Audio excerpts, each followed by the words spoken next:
Welcome everybody to our live stream here. Is my mic? Yes. Good, mic is on. We have Pondacam. Pondacam. We have camera and microphone functioning.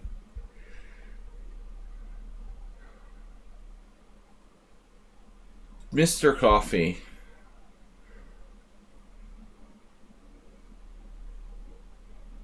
Alright.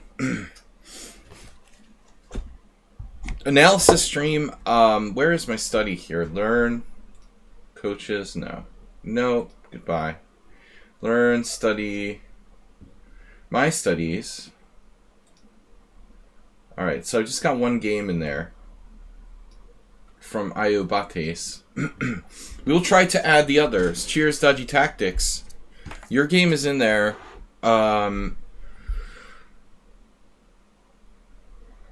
I wanted to check for Sumahair, because I thought he was in there. I thought he had sent me a game. Let me check. Yes? Can I change to this one? Some people, sometimes their messages don't go through. I don't know why. Study.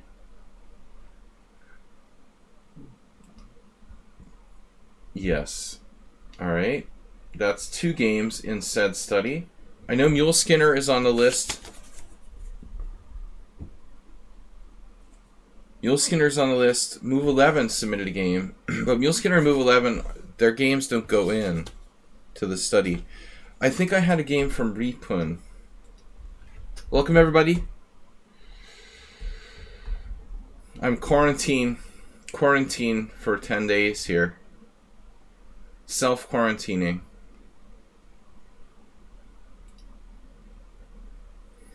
Due to my positive COVID test. So it's my only access or social outlet. Did Repun send me a game, or is it my imagination? My game for today, yes. Game for tomorrow. The game from today is different from the game for tomorrow. Mr. Coffee, 700 for ivermectin. Regeneron? What about my anticlonal antibodies? What is it? Monoclonal antibodies. That costs more. We're gonna need money for my monoclonal antibodies. Maybe Donald Trump can donate. I'll ask the far right members of the stream for some ivermectin. I don't think we get monoclonal antibodies here in Hungary too easily, unless you're like the prime minister or something. Alright. Yeah, maybe just taking some... Don't get Dodgy Tactics started, Mr. Coffee. We have an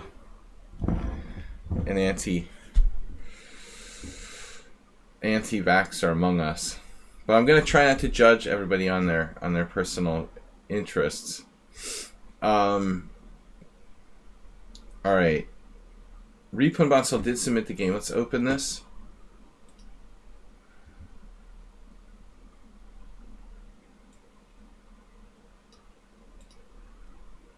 Alright, this is going in. Looks like a really bad game based on the statistics.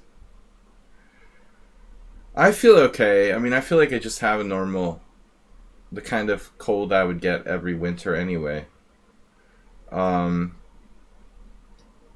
Eating a toad.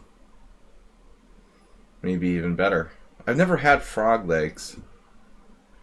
People say it tastes just like chicken. I wonder if licking toads taste like chicken.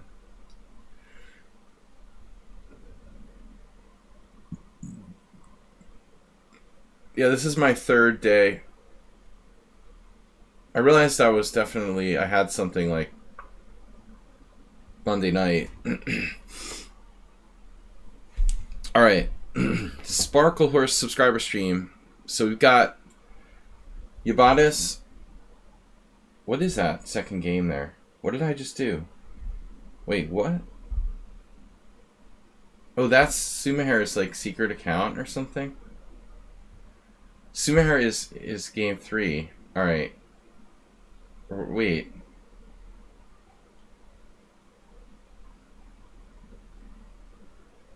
Don't get the the conspiracy theorist started.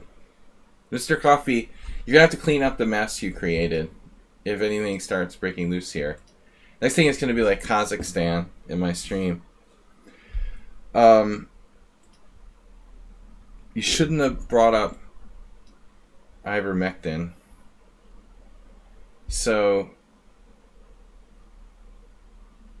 yeah, Sumaher must have submitted the game that I didn't check close enough.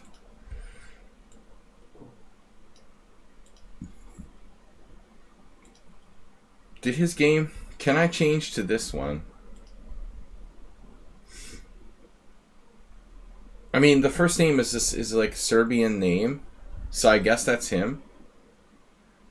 Oh man, don't talk about buffet, Asterbate. Oh, they have? Are you serious? They have frog legs at Golden Corral buffet? Are you kidding me? I think maybe I went to Golden Corral once. Where was that? I think I've only ever been there once. That was 20 years ago. I don't remember where it was. Definitely not in Vegas. Vegas, you have real buffets there. You don't need to go to Golden Corral. When you have good hotel buffets. Alright, so we've got Yabatis, Sumaher, Ripun, Mule Skinner, and Move 11. That's 5 games. I may not do quite as many tonight. We'll see how my stamina is. I'm a little weakened from the virus, but not too bad. I don't have my stamina. Quite as much stamina. I feel pretty good. I need to come up with excuses to cut the stream short. Sauna, yeah. No, I would sooner take like the Lukashenko. I would sooner take the Lukashenko approach to treatment of COVID than the ivermectin. Like, I think the vodka sauna system is a little more healthy than taking, like, you know, horse dewormer or whatever. I'll definitely go for Lukashenko. We've got Dr. Chip Chance. Alcohol and sauna can't possibly be bad. Dr. Trip Chance with... Let's see. Realize, guys, I'm just kidding around. Alright. Dr. Trip Chance submitted a game.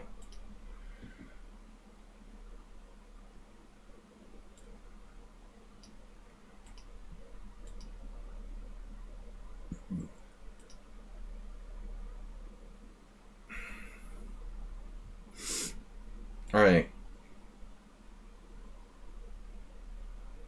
Well, Dr. Chip Chance is a veterinarian, so he might know more than most of us. Alright. Are we ready? 5 players.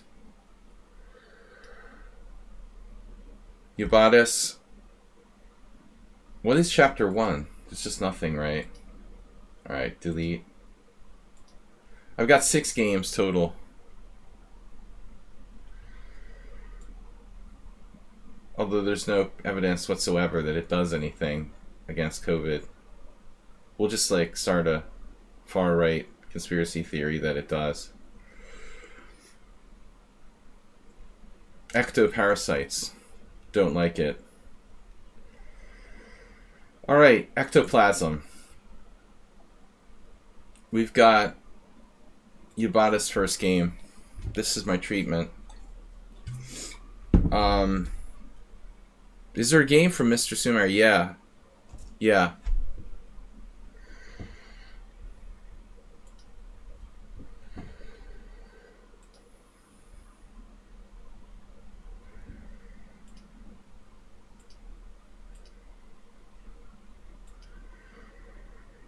G6. This looks familiar.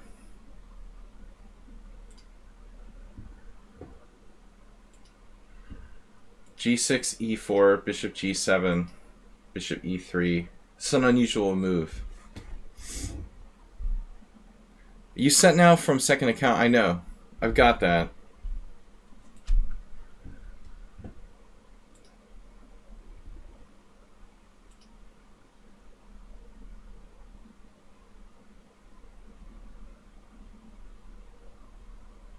So bishop e3, d6, knight on gd e2, knight c6, and I don't think that white is going to play a tempo down open Sicilian here. So I expect white to play queen e2. That's the normal move, I would assume. I don't have the opening explorer turned on. We can do so, or maybe not. Masters. Yeah, so queen d2 is played. I don't know who this guy is that played it against Fishbein.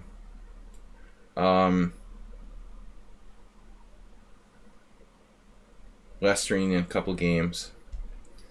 But anyway, I mean, I thought that's the plan. We play queen e2, giving ourselves the standard knight d1. You can play h4 or maybe g3. Basically, it's like a hyper-accelerated closed Sicilian. Haha ball, limited time, only emote. Where did that come from? Did I just click on something by accident? Welcome everybody to the stream.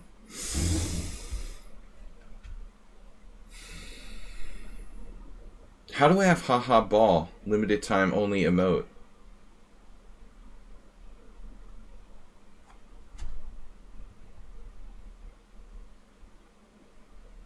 No, I mean queen d2 is the independent, move. It seems very logical. On the knight f6, you can go bishop h6, I guess, if you want to. I don't know if it's good. There's one game here with h3, which also makes sense. Oh, now we transpose to a short game. I know that Nigel Short has played this kind of stuff on occasion. That doesn't make it good.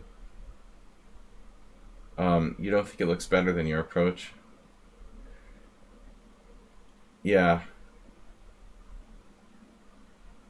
Well,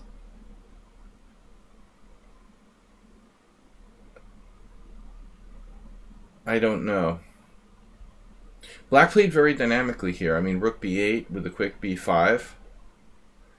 Can he play b5 immediately?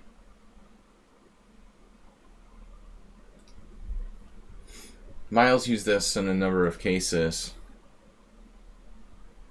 b5 immediately, if knight b5, then we do either bishop takes b2 or rook b8.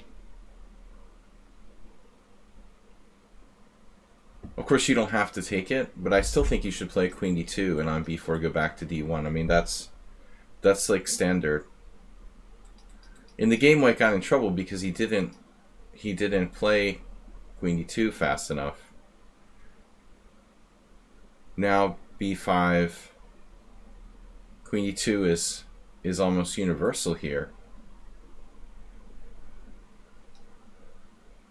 This is like a main variation.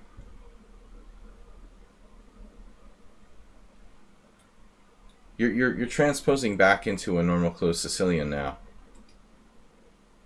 Right, this is a typical Nigel Short setup. Yeah, so b5 is played. But what about this position? Okay, no examples where this was played right away. But I guess that's reasonable for black. Does it matter though? Like if black goes here first? It doesn't really matter. I mean, you just do this anyway and then it's probably going to transpose. But black could play like I've played like queen b6 probably. I think this was recommended in Beating the Anti-Sicilians by Joe Gallagher. As general plan, like a5, bishop a6. There's the Laputian game that he quoted. But it's not clear what black's absolute best setup is. But this is clearly inaccurate. Now you played f4. And now you don't have time to play knight d1 to defend the b2 pawn. f4 is your mistake. But queen d2 is the only frequently played move here. I mean, I guess you could play a3, right? And it's one of those tricks that if a3, a5, you can't play a4 because b4, knight b5, and this just drops. Yeah, otherwise, like if this pawn was protected, you could try to do that trick. So I think queen d2, you know, clearly the logical move. Hey, what's up, Excel Poker?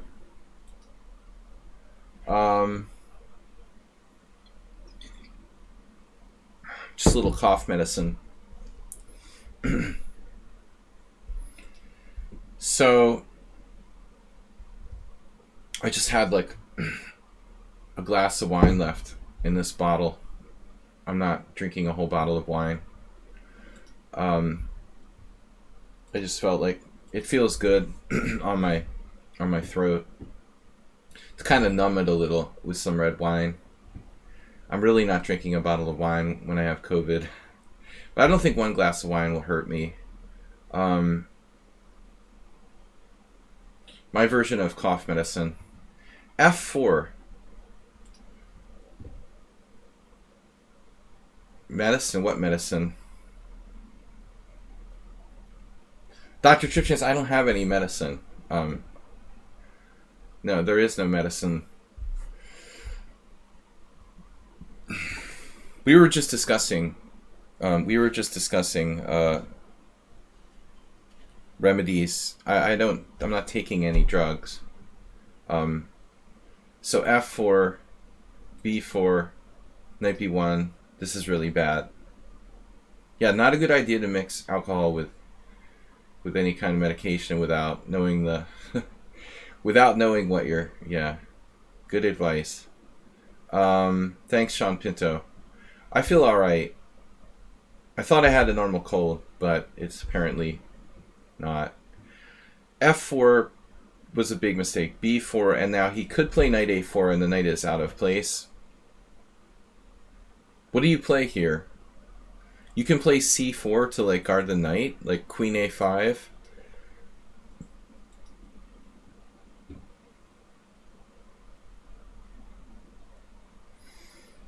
I was hoping that white could actually play this.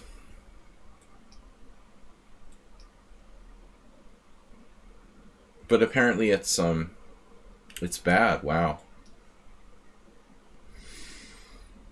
There may be like insoluble problems with that knight out on the side of the board there. Apparently.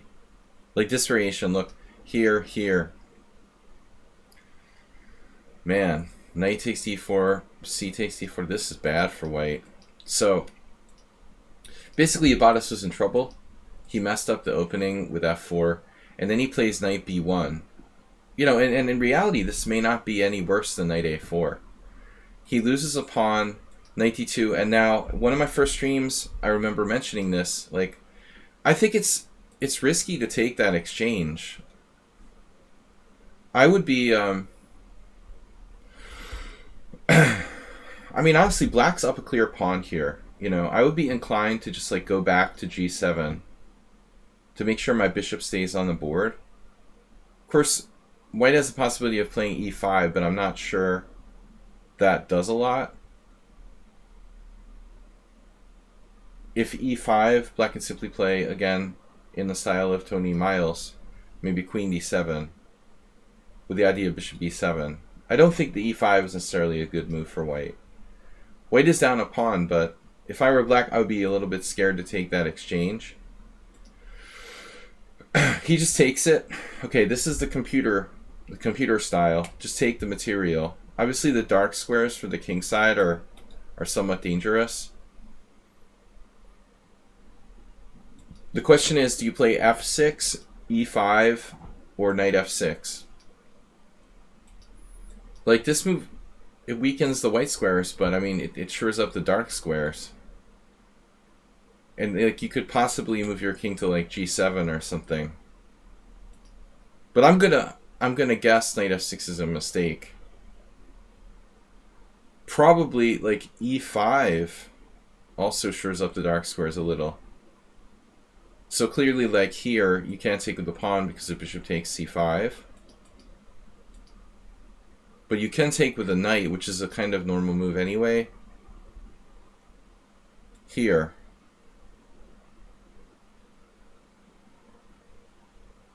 I mean, things get a little complicated there as well. So what is the best move? F6? I mean, if I had to bet to play a move instantaneously, I guess I would probably play F6.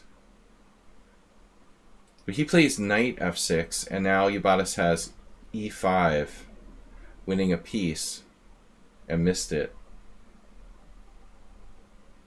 It's a piece. It's a piece. It's geez, it's like a whole piece and nothing but the piece, so help you God.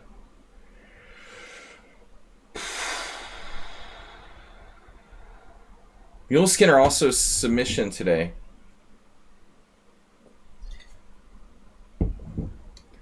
C3?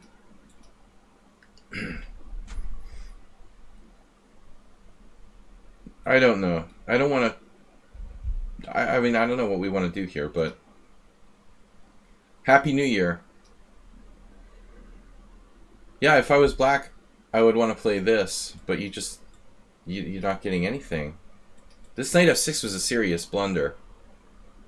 So Ubatis just automatically played h3, missing a chance to win a piece, castles, and now g4. And now black played e5, but this is actually... Now that white has time to play f5, I'm not sure. Great Lazarus, welcome. Happy New Year. f5. Compensation based on the space around the black king being weakened, but this queen is out of play. So I think that comes to be the biggest issue here. Takes, here. You know, Ubatis, I didn't think about this before, but isn't this your mistake now?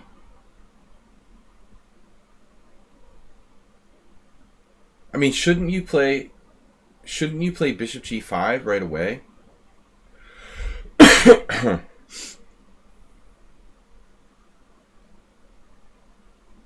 To pin him, he has a bad situation. He almost has to play like h6 or something. Ubatis played this move too automatically, I think, bishop h6. It looks like bishop g5 is stronger.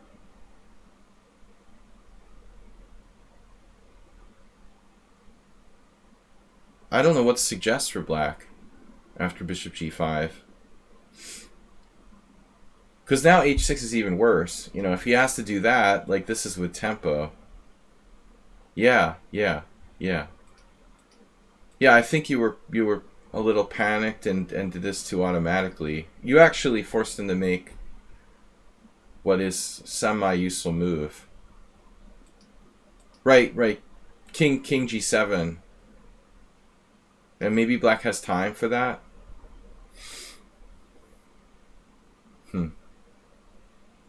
I can take here. But Dr. Tripchance, I have e5. Oh no. Mr. Bill. Oh, that's such a beautiful move. Oh no.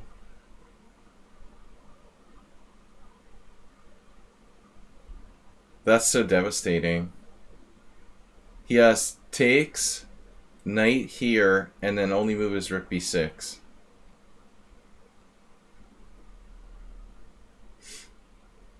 Maybe black's still hanging on. Castles. Or what? Or like take, castles, h6, and you win the exchange back. But white is still a pawn down with all of his pawns on the wrong color. But I'll bet anything like the computer would suggest bishop g5. Ft g6 can be answered with h6. In that line? You know, come to think of it, like we didn't even mention it, but shouldn't black take with a c pawn? Think about this for a minute. He wanted like some sort of counterplay here.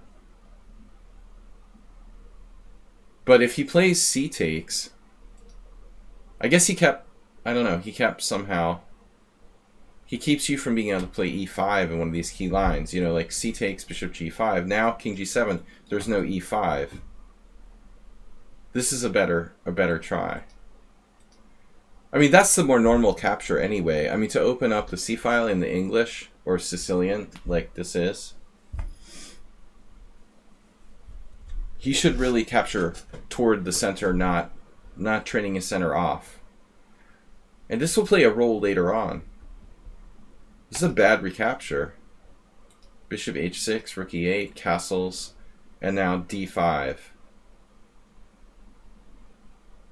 The fact that this pawn has forward motion, you know, is really beneficial for white, I think. So you played this, which looked good, going for queen h4. Also, bishop g5 is strong.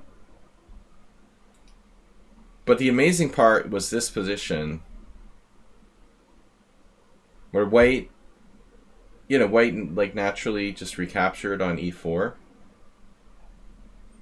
But we found out that he had really strong moves here. Automatic recaptures are bad. You see, that's all the mistakes that Ubatis made in this game seem like they were quickly played sort of automatic moves. When he spends his time and takes more time, he actually plays good moves. It seems like his blunders are always kind of, you know, pre-planned sort of quick moves like bishop h6. If you sit on your hands a little bit, you're probably less likely to make a blunder. But there was an amazing move here the computer found.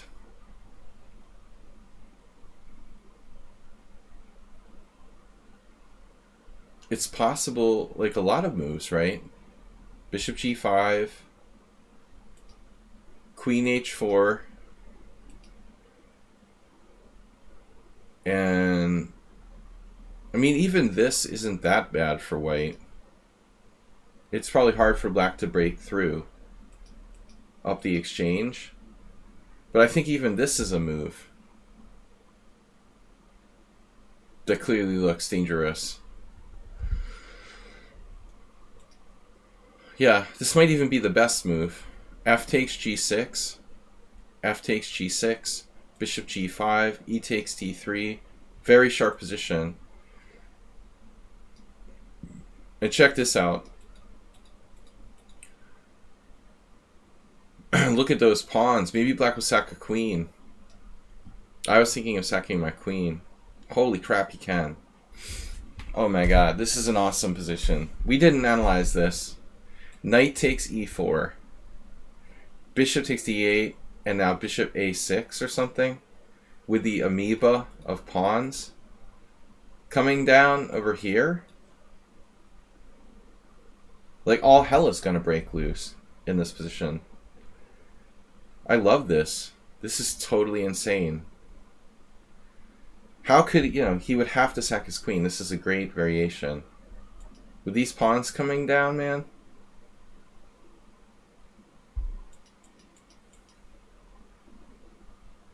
Yeah, that's very, very unclear. That's true. So, unfortunately, Ubatis played pawn takes.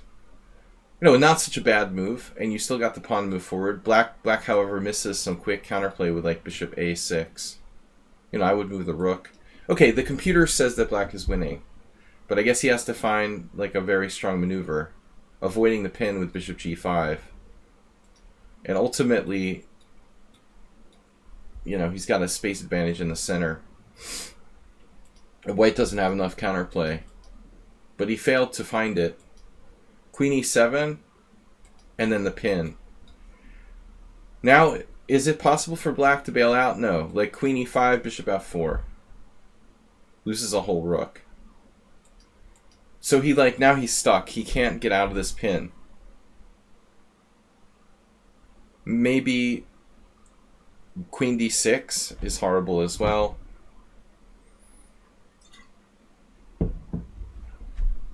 I think black is, like, lost now. He just attacks the e4 pawn, but he's going to lose a piece here. And there's no counterplay. The last chance I thought was maybe this. I mean, this is clearly very bad. Even just simply takes, yeah, there's nothing. Black's lost. It looks lost after bishop g5. Wow, it's not lost. Can't believe it. He has rook b6. He still can stay alive with rook b6. Wow. Oh, someone was suggesting h6. Okay, that's sensible. Yeah, maybe you're right. It's still not too late. But h6 is very compromising. I mean, it totally compromises the king's side.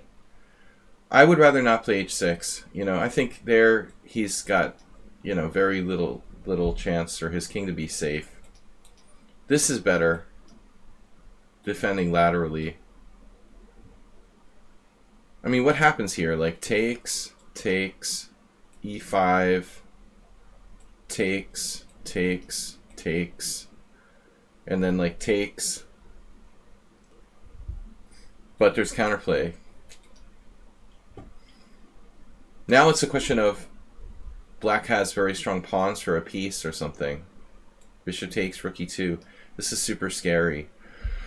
Of course, black has to be careful of getting mated as well with like bishop d5 check. Computer is unsure of what's going on. But at least you're back in the game. But clearly that's the key blunder. Here, it was better to play takes first. And now you're winning. There's no defense. He blocked his own only defense. Sadly. And this is the worst move ever. F takes g6, and now we're triple attacking with a fork with check. And resigns. Okay, very entertaining game as always from Yubatis. Thank you. The next game is Sumaher. I also saw Morales here, and I think move 11 is around. Mr. Coffee, thanks for donating 700 bits. For remedies.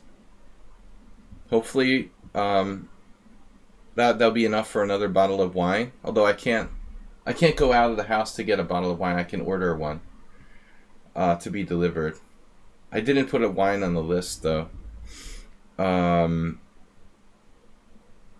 Mule Skinner, thanks for subscribing. 46 months. Mule Skinner subscribed with Prime. We've got Mule Skinner, move 11, Sumaher and Reetpoon. Sumaher is next. So 700 bits, $7 translates to around 2,000 forints, which is definitely enough to buy a decent bottle of wine. Wine here is a lot cheaper than like in most places. You can get a decent bottle of wine for $7. Not great, but not like trash either. It's really not bad. All right, Mr. Coffee. Rather than a traditional treatment, okay, this is Sumaher's Smurf account playing white in a 3-0 game. Keep in mind this is a fast game, so we can't expect perfection. 3-0 chess. I'll put my cough medicine away. So, Sumaher white d4 e6, c4 d6. It's like, what? I like that against the London system, maybe. So, usually when I see this, I assume the opponent is going to go for like a hippo with double fianchetto. And they're just being like tricky about it. Probably g6, b6, bishop g7, bishop e7.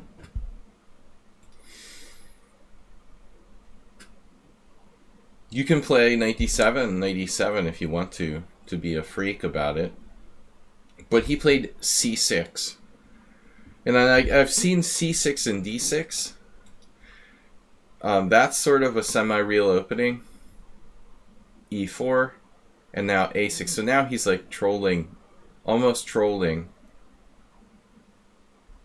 If you see b6, f6, I mean, we've all done this, right? Like to troll people. If he tries to get all of the pawns to 6, he's going to have a lot of weaknesses. But so far, he hasn't really gone over the limit. It's not that bad. So Sumaher just goes for space. I'm a little surprised, though. You know, Sumaher, who you love to play like the Makaganov system against the King's Indian. I would have expected you to play like knight f3 and h3, something like that. And similar to our game the other day, I would think you would have gone for something like that. And maybe just here. Of course, there may be not any point in playing h3 in this position, but I'm just saying, you know, whatever. This or something. Black has not yet played knight f6, so it's indeed like strange to play h3. But f4, no doubt a good move. I mean, I don't see any problem in taking this space here. Could Black potentially play f5? Hippo is out of the question now with a6 and c6. I mean, f5 is pretty ugly. Knight f3, knight d7. This is really bad. I mean, he should have played like b6 and g6 and double fianchettoed. He tries to do a hippo on the king side, so it's like a half hippo where the queen side is messed up. Bishop g7. He's stopping f5. I always reference this early Steinitz-Günzburg game where Günzburg played double fianchetto and Steinitz went for like a quick f5. But he didn't play c4, I think. It was an e4 opening. Castle, bishop g7. If you could get in f5, even as a pawn sacrifice,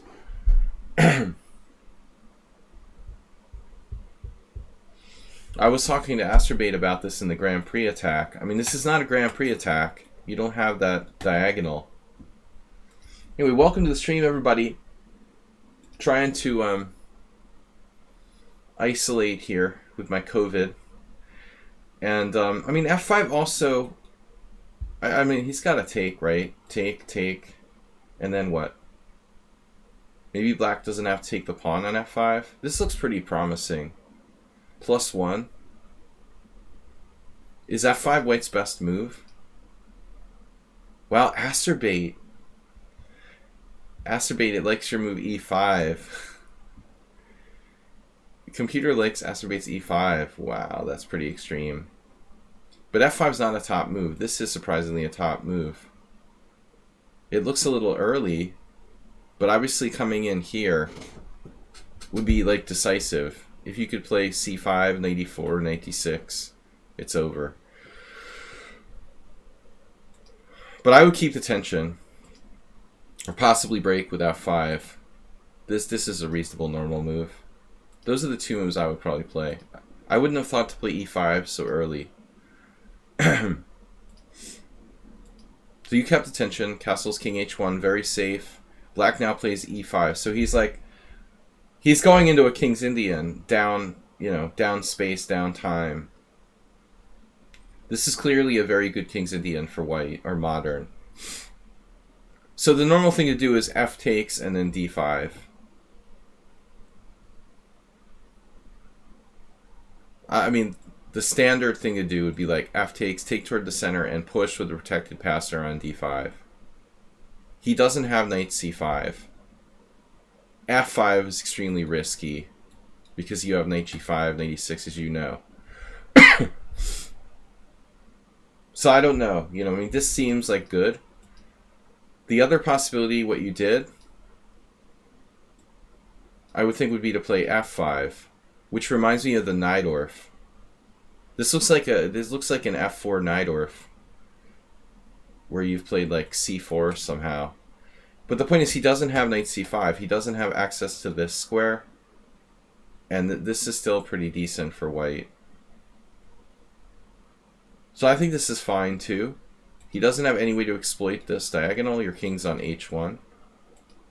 I think both of these plans are reasonable. you made his bishop bad on g7, either way. And then I just don't think he should do this. But I mean, it's hard to recommend a good move for black. Take, and now you have access to this square. You have potential f6 sacrifices, clearance on that. Right? Now he's attacking f5 twice. He's hanging his e5 pawn. So you have to consider this grab. I mean, I don't offhand see any refutation.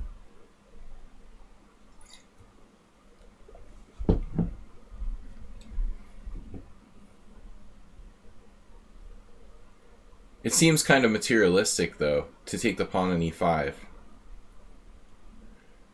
The pawn on e5, it's like a sealer sweeper. He's sort of blocked in by that pawn on e5. So Sumihara is not thinking in terms of winning material. He was thinking in terms of attacking the black king, which is understandable.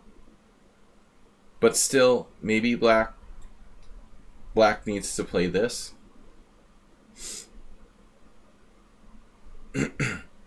If I could trade queens, I mean, I might increase my chances to survive like 1%. But I don't know. This is a strong maneuver, but your bishop needs protection. h6. Now knight h3. Wow. So you can't go to e4 without dropping the pawn on f5? Or what? Because this looks really good for you, honestly. Knight takes e4, bishop takes e4, queen takes d1, rook takes d1, f6, and black is in a nightmare scenario. I just think he's lost here.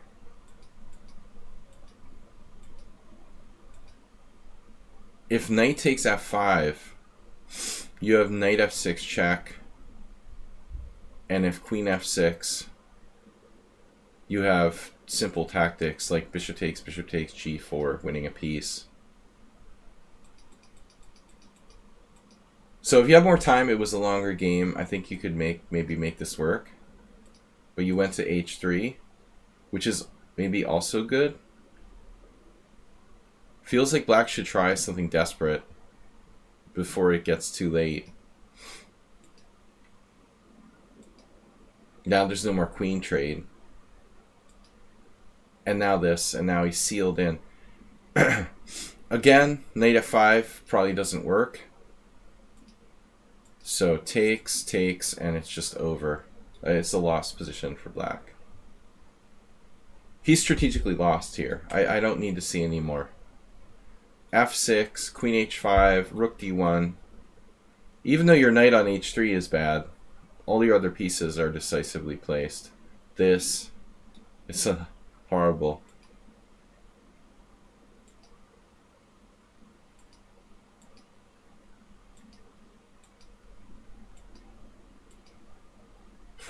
You chose a slow method, but your control of the position is so lasting that I don't know that it matters. You got to give the guy credit for trying.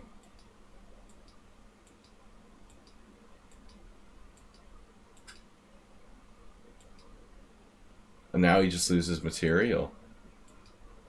Yeah, he lost a rook.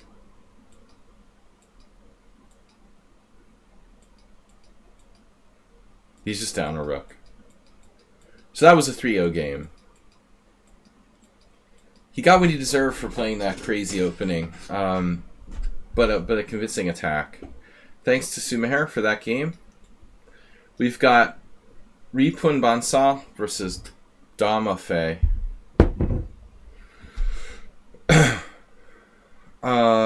Is this the right game? This seems familiar to me. Didn't we look at this already? No, this is a different line. Okay. Maybe you just played the same player before. Is anybody out there? Is anybody out there?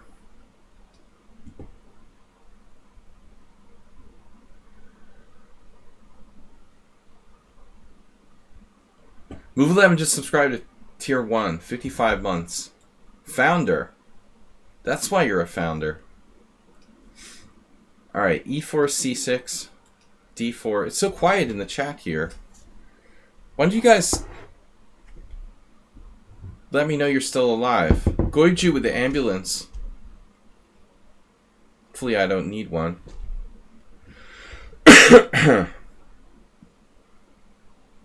Yeah. I got, apparently, e4, c6, d4, d5. I'm feeling alright. Just a standard sort of cold-like symptoms. This is my third day. d4, d5, e5, bishop f5, h4, h5, which is the best move. I've experimented with a6. I find it interesting. Uber driver, how are you doing? Good to see Goiju. Yeah, I'm not going to let it stop me, you know. Anyway, I never leave the house, and I'm just in my office all the time. So basically, a self-administered isolation isn't going to make a difference. No, I mean, I was vaccinated a long time ago. I've got, the last time was, it's like 2 months since I got my booster. Being alive is subjective matter. Thank you, Goiju, 2000. Yeah, I appreciate it. Very generous, sir. No, I was actually hoping that I don't have, like, diminished immunity. Because it's really been, like, it's been like 8 weeks since I got my booster shot. Probably not too much, though. No, I'm lucky that the rollout for vaccines here in Hungary initially was kind of shaky, but after a while it went pretty well. I was nervous in the beginning. It took me a while to get my first dose. But it does not prevent you from getting it, you know. But hopefully the symptoms are much milder. Bishop d3. Bishop d3 is what? Move 11. You've played this line, right?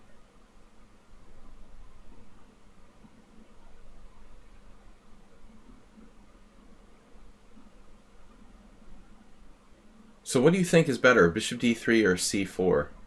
And what's the deal with Bishop g5? Bishop g5 is really crazy, right? Queen b6. My friend Pop Geller played this.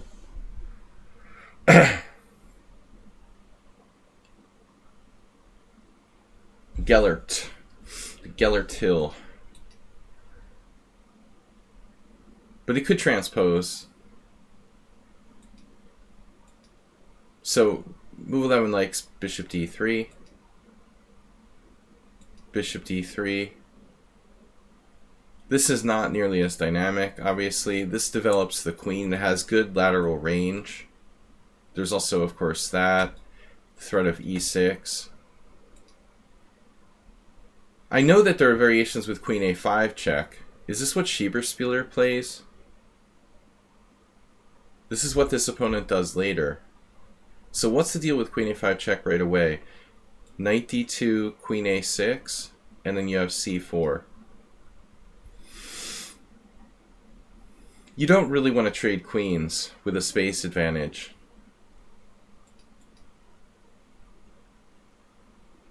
Oh, he plays that with leaving the queen on a5? Maybe that's what Schieberspieler did. This looks like a weird idea. Maybe you could play like Bishop b4. Nah, I don't know. I don't know what I'm talking about. It's the COVID. Alright, e6 is main line. Now c4. I've definitely seen this line before. With bishop takes h6. So bishop g5. When is it they play knight h6 here? Queen b6. Knight d2. Uber Driver says 500 bits. Sladgie is a tough guy. Well, yeah, I mean, I wouldn't know what to do with myself if I wasn't streaming, but I'm lucky that my symptoms aren't that strong. If I felt really bad, like the other day I canceled my morning stream, I was kind of fatigued on Wednesday. I didn't really cancel it. I was kind of like just tired. I hadn't got enough sleep. I wasn't sure I had COVID, but now it's been confirmed. Um, I'm just kind of a little tired, and like it's like you have a bad cold. Is it justified to attack the head of the punching with C4? Yeah, I mean that's the funny thing about the advanced variation move 11. It seems like white starts out behind in development, and then the space advantage. Um, is that Corona? No, it's Chianti. I had a glass of wine left in a bottle, and I'm just like, I don't want to go in the kitchen and the bathroom too much and expose my family. So I'm just kind of like, I'm going without glasses and plates wherever possible. It's cough medicine. I ran out of NyQuil, so we've got we don't have NyQuil in Europe. It's a big tragedy. Queen A5 check, Bishop D2. Yeah, I mean the thing about the advanced Caro-Kann is that you start out with like less development with white, but you have the space advantage. But then it's harder for black to do anything. He has no place to move his pieces. So what seems to happen then, after a while, like white catches up and surpasses black in development, and then just has a space advantage. That seems like the recipe.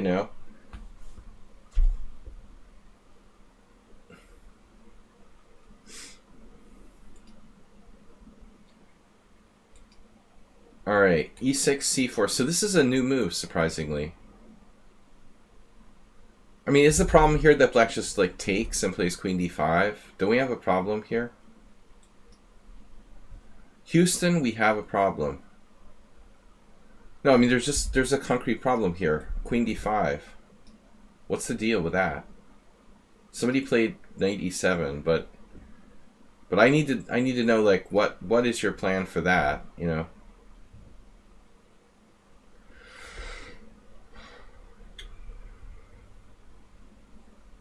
Black missed this.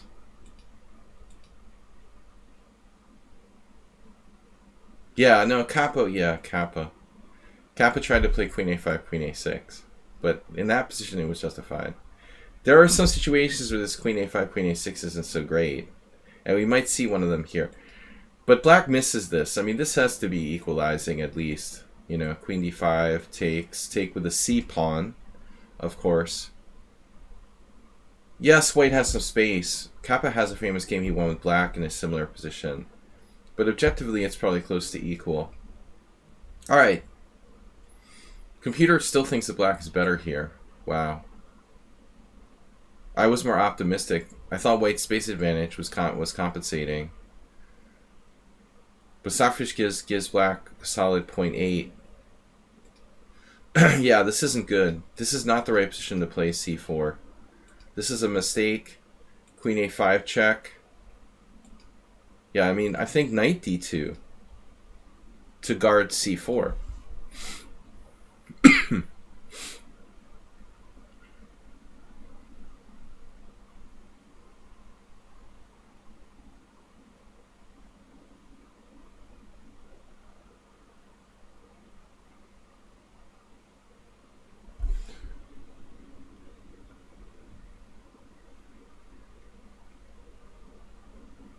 Oh, so you had it too. I didn't realize that, Dr. Tripchance. I didn't realize you had gotten it. Yeah, my only concern is like when I go in the bathroom where other people will be in there after me, Yeah, I tried to use some like Lysol disinfectant spray. I don't know, in a small house, it's almost impossible to avoid like spreading something like this. D takes C4, Queen takes C4, this is still reasonable. But Queen A6 is also interesting. So here we transpose. But he played bishop d2 here. And now this is awkward for white. Because the queen is unprotected.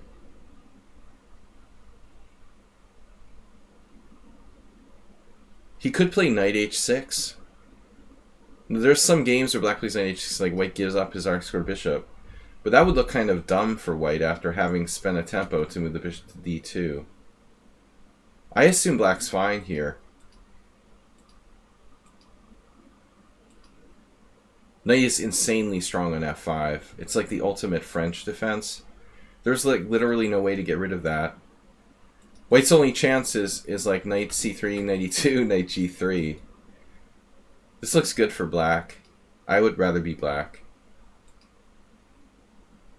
However, bishop g5 is a good move.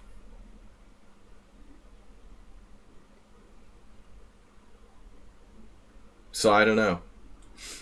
I mean, why does black even need to play bishop e7?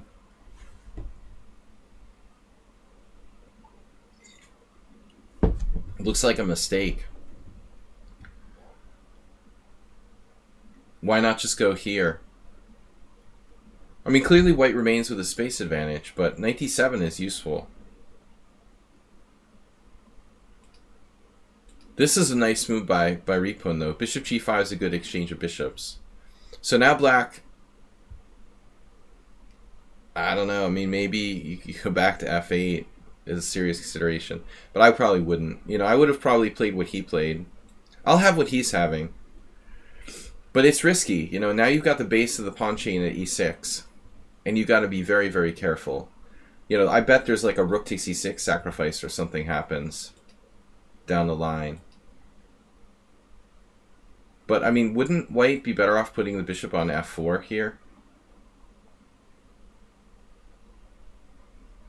I don't know how you would consider any other option in this position. Seriously. I mean, unless you calculated some clear line where he's gaining a tempo on your bishop on f4. But, I mean, Ripon just plays, like, super fast. This clearly seems better. This blocks your play. I mean, you're supposed to be playing against that backward pawn on e6. Uber driver, yeah, rook h3 is an idea. Yeah, and white doesn't seem to have a concrete plan. He just defends his queen. And now black castle queenside. You know, ironically, the black king might be safer on f7. Why not just continue development with knight d7 that already defends the e7 bishop? Okay. We're now on what? Move 16? So Andrew Carson, I think you're referring to when he played bishop g5. Yeah, this is a totally reasonable suggestion. Absolutely possible. So we could play something like knight d7, bishop takes. And honestly, like, knight takes would be like, you know, okay, I lost the French once against Hikaru like this with the knight on g5, but man, the knight on f5 is pretty strong. Yeah, this should be okay for black. You don't have to do f6 is the moral of the story. Black, you know, this is a risky move. I'm not going to say it's bad, though. f6 is risky. But this looks totally wrong. Like, I much prefer the bishop on f4.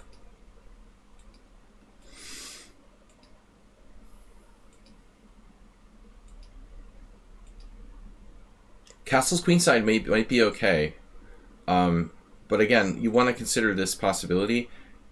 There's a tactic here that doesn't work, right? Take, you have to recapture. This is no problem. You know, I don't think that's a problem. Black really doesn't have an issue with that, allowing those double isolated pawns. I think the king on f7 might be reasonable. I mean, maybe white has this and coming over here. Black has to be very careful. You know, let's say like bishop there, and then you hack the knight if it comes to f4. and just play with 2 knights against 2 bishops. Black clearly has to be very careful, especially with the king on f7. So he castles queenside, cd5. Yeah, and white has nothing. White is just worse now. This is a terrible move. I mean, you cannot trade queens in this position with white. I mean, clearly white's play has to be on the queen side. I would even consider like sacrificing a piece, maybe a4 and knight b5 or something crazy, you know, or some kind of combination of like bishop f4 check, and look at that, you know. I mean, you could be like winning on the spot very easily if black isn't careful. I don't think that the black king is safe in this position any more than it's safe on like f7. Look at this. Wow, it's not enough. Computer said it's not enough. CT, I thought I was just winning. It just holds this. Oof, I thought we had enough. He can counter sacrifice. c5, knight takes c5.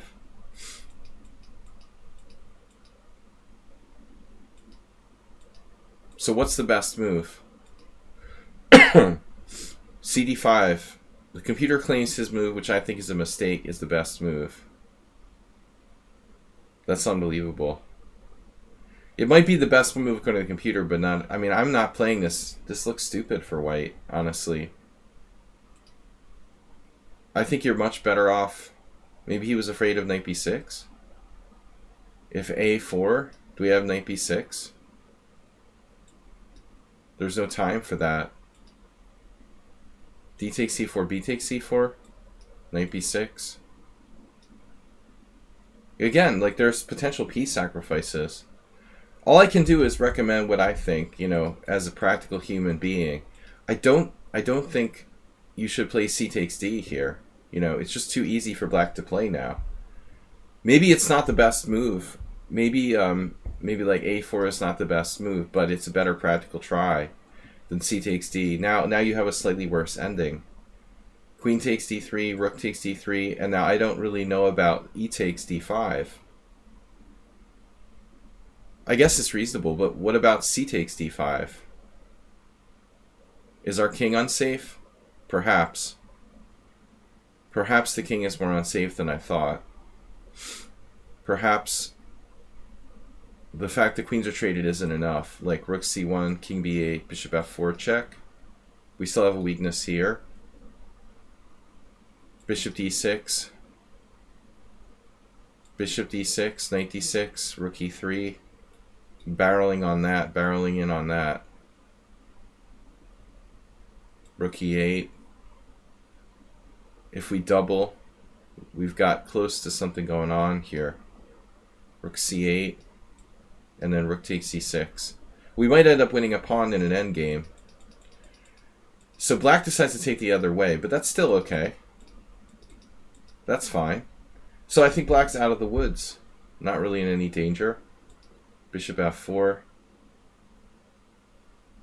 Yeah, trade it down. I don't know, man. I would play bishop d6. Bishop on f4 is too strong. What does rook g4 do? See, black's like attacking here, but it's an endgame. You know, what's he going to do? Like checkmate white? This is really unrealistic. You know, black needs to be sensible. White has some dangerous tactics. Knight takes d5, followed by rook c1 check. You've got to recognize the danger and play that. And now it looks like it's fine. Black has an isolated pawn. White has an isolated pawn. Black has 2 isolated pawns, but white's central isolated pawn seems like it's more vulnerable. It should be fine for black. Wow, the computer thinks that white is better here. But just by a slight advantage. Bishop takes, knight takes, rook c1. Why not king b8? I mean, I don't know. In the hands of the average player, I'm not sure this is really much better for white. Maybe Magnus Carlsen. In Magnus Carlsen's hands, white has a slight advantage. But like in an average player's hands, I don't think that it's much. And definitely not for this guy. Bishop f4, rook g4, g3 here. He's got no attack. And then I don't like king h2. You know, if anything, you should put your king on f1 and head toward the center for the endgame. This king is out of play. Now the e-file. Boom. That's unpleasant. Very unpleasant. Yeah, black played well. Man, he has f5 here. What is going on? Wow. I mean, isn't f5 just strong? Right away? I mean, I suppose you can take it and play like that. Maybe white's okay. But he took here, which is a major concession. And then played f5. And then f4.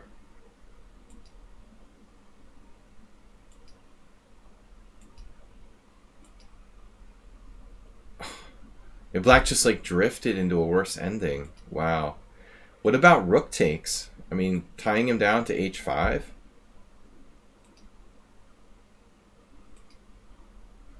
Here black can probably play like king d7, king e7, and blockade. Exactly. And now I expect rook e5. Wow, he found this.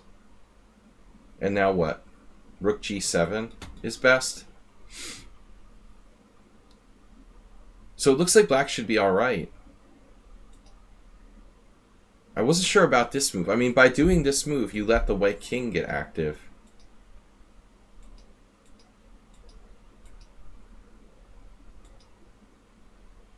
Oh, man.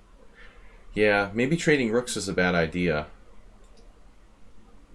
Rook g7, I guess. White has two connectors, and they're fairly far advanced. So, whatever you want to play, maybe not allowing rook h7. Rook h5, rook e7, or king e7. And it's anybody's game. Black's pawns are pretty fast too, man. This could be very unclear. Depth 11, depth 12, depth 13, depth 14, depth 15, draw. But these positions can be crazy. I mean, you have competing connected passed pawns. There's no guarantee that's a draw. Like if you're one square more advanced than the other guy's passed pawns, you're queening first, you're winning. You know, like one tempo can be decisive in this position. The fact that the engine's coming up with a draw is kind of surprising. So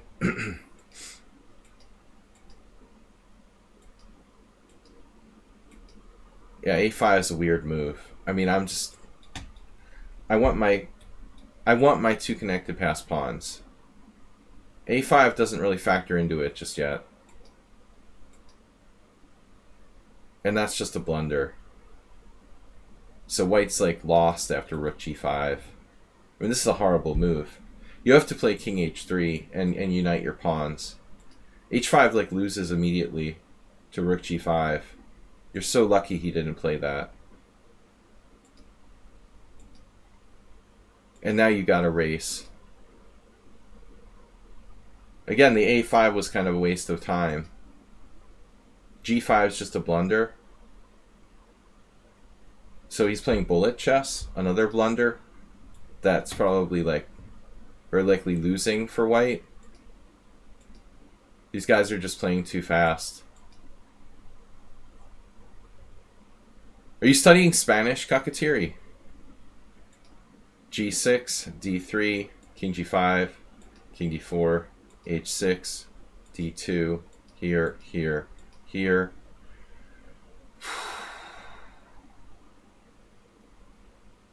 And very, very scary.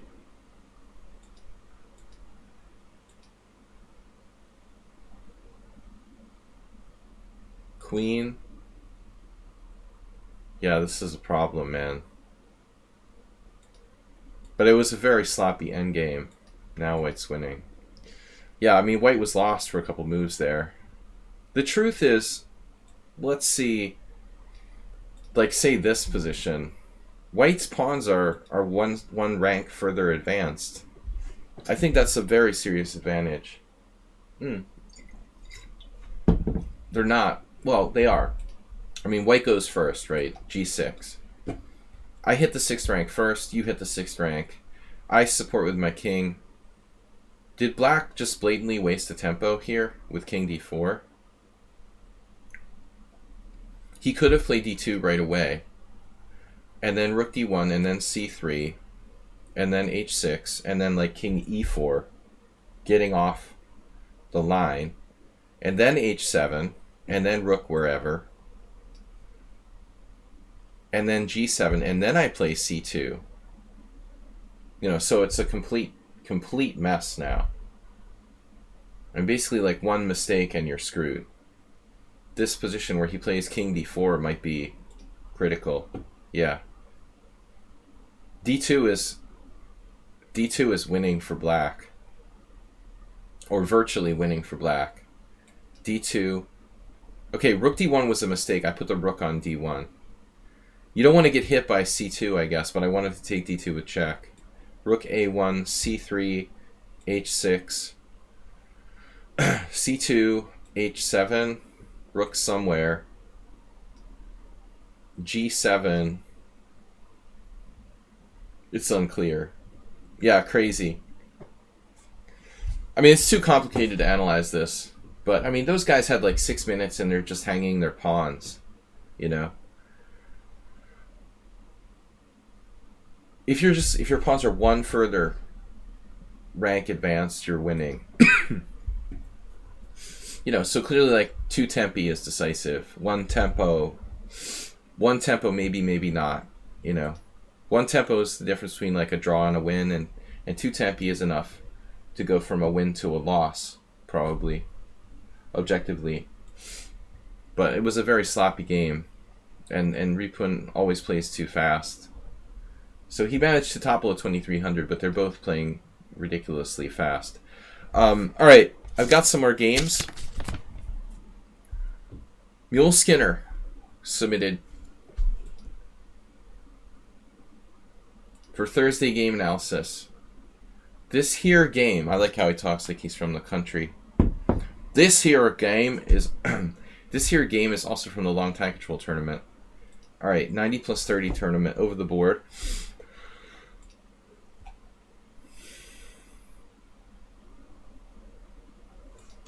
Wait.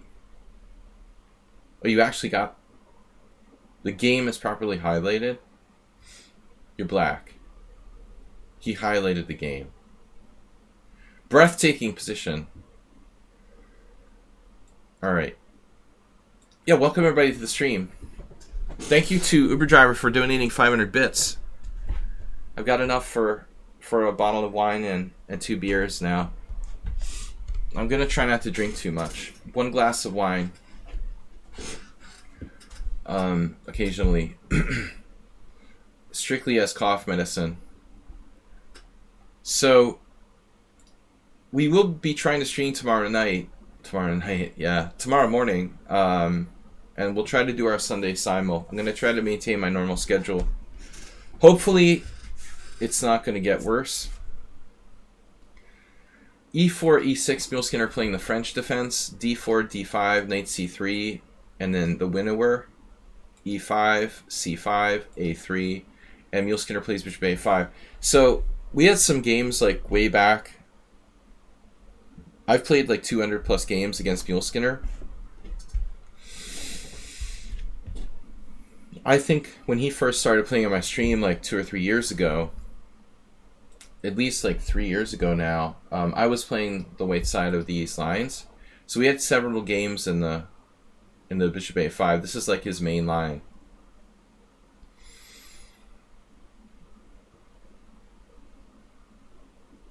Let's just see something. Player, Sparklehorse is white. Aha! So, you know, that's a great feature of Lichess. You can search for your or anyone's games. Oh no, I just left the board. No, let me back. Where did it go? Third game. Alright. We can see my actual games with Muleskinner. There are 3. He's the only person that I've played this against. That's really funny. So I have 2 games with b4 and 1 game with bishop d2. And I would assume that bishop d2 would be the last one. I probably was like trying something different. And that's the one I lost. So when was the bishop d2 game? Oops. I inserted the game. No, the last one was b4.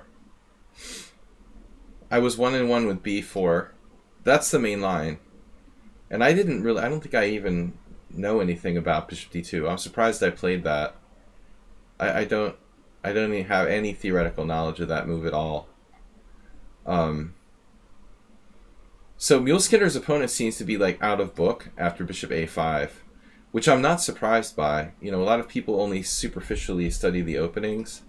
So, you know, he's like only faced knight e7, or, you know, bishop takes c3 and knight e7 or something. Side variations have a lot going for them. Anyway, yeah, the normal idea is like b4, pawn takes d4, knight b5, and then bishop c7, and then there's like different ways for white to play. I guess here f4 is normal. But going back to the master database, yeah, you see f4 is the main line. So this guy plays f4 right away. He's securing his e5 pawn, but d4 is not secure.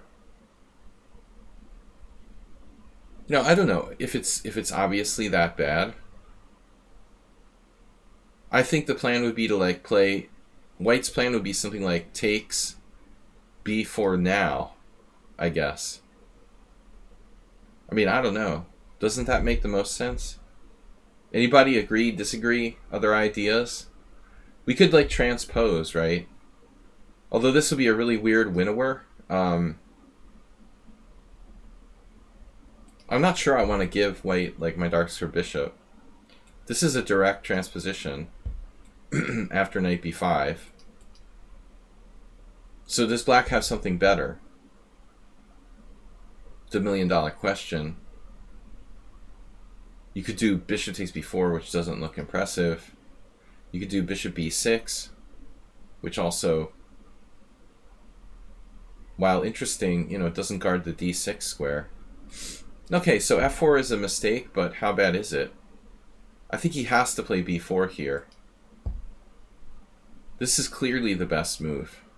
He just was not aware of this concept, white. So he plays queen takes d4. And now knight c6. Where do you put your queen? I guess d3? Man, I don't know. I mean, d4 is coming now. So this is scary. If queen d3, d4, now you find b4 because it's the only move. And now what do we do? Still not clear.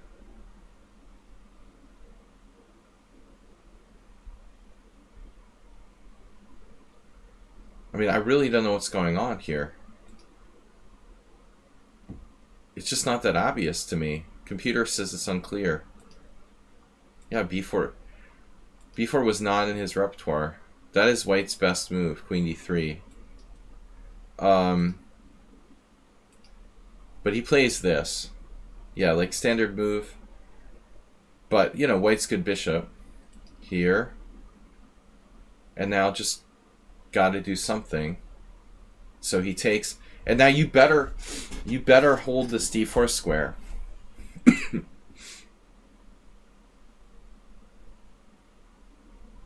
I mean, I think that we have to seriously consider b takes.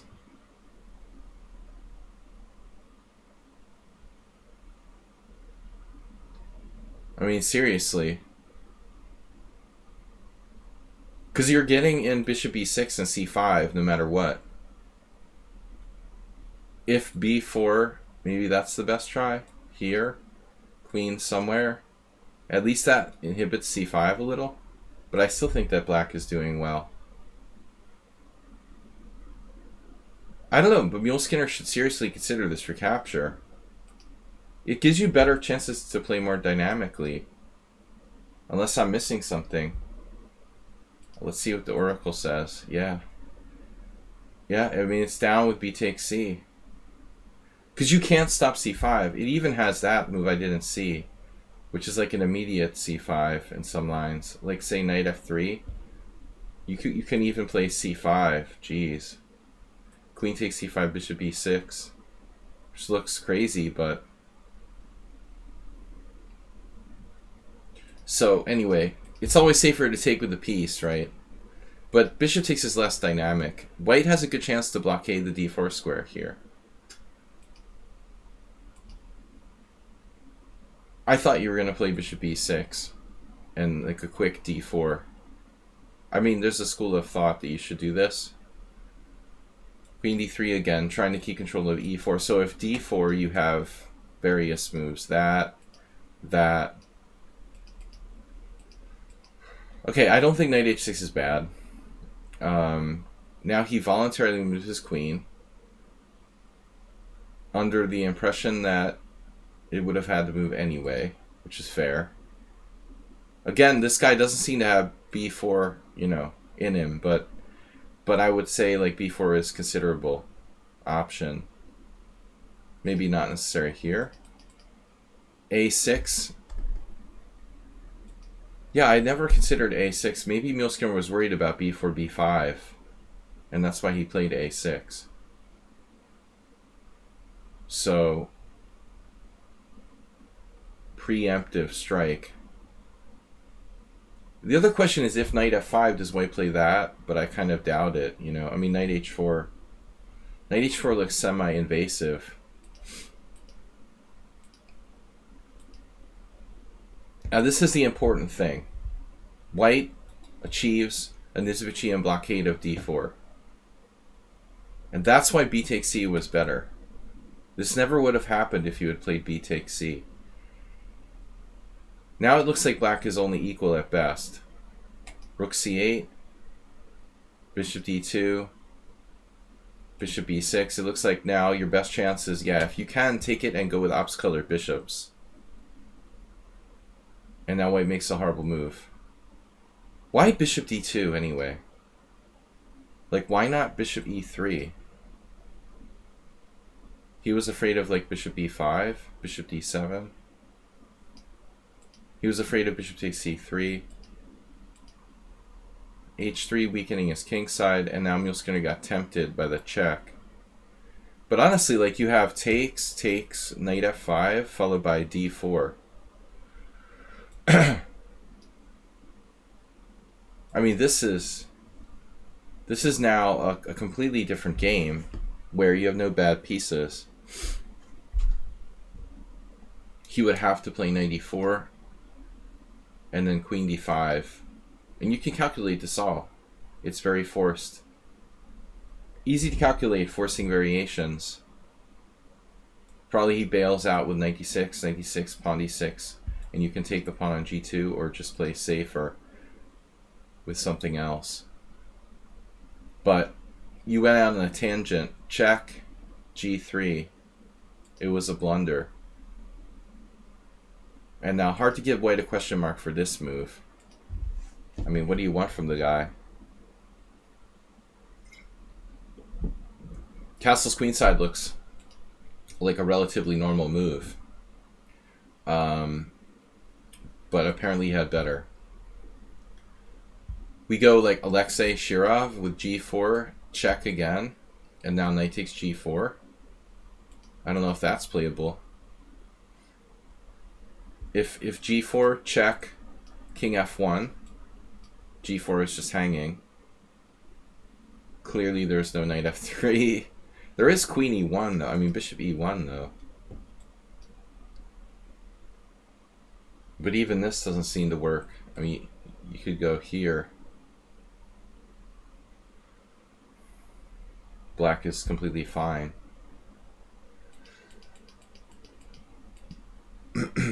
So apparently Queen h5 was best.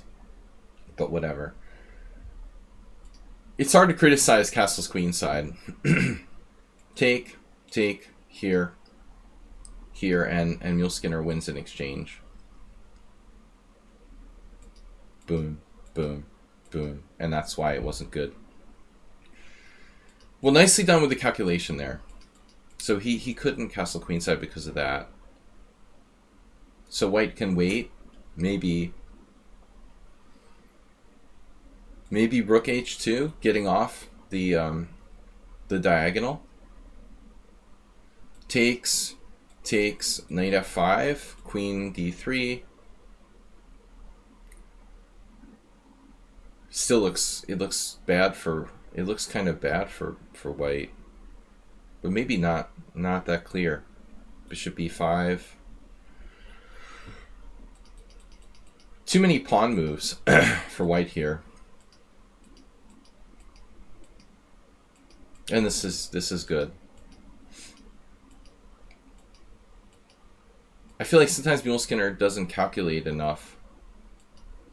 Kind of lazy in terms of calculation. It's nice to see him go for something concrete. And this reminds me of a game I lost against move 11. He leaves that knight. He leaves the knight there. Rather than take the knight, like that game I lost against you, man. Rather than take the knight, white pursues other ends. Like a good practical try. Unbelievable.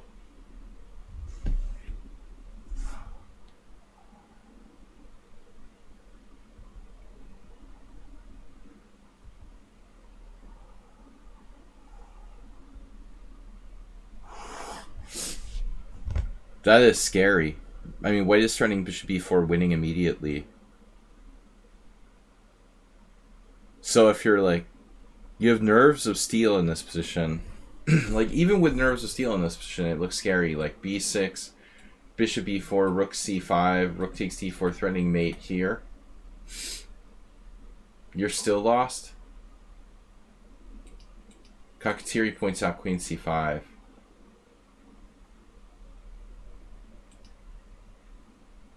Yes. Yes. This is a nice idea. Queen c5, threatening mate in 1. And if queen takes f6 check, king d7, now his queen is hanging and you're threatening mate in 1. That appears to be good. And now you got yourself like to safety basically. Let's say white, well, what does white do? It's actually hard for him to come up with a move here. Other than taking the rook with check. Bishop c3 is almost forced.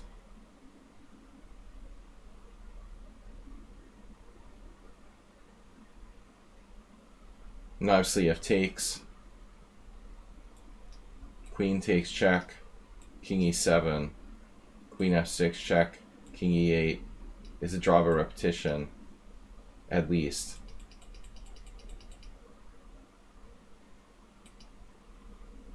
So he just didn't find it.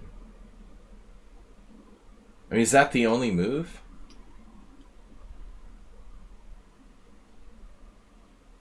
Not a lot of options, really. a5. Can I get an a5, maybe?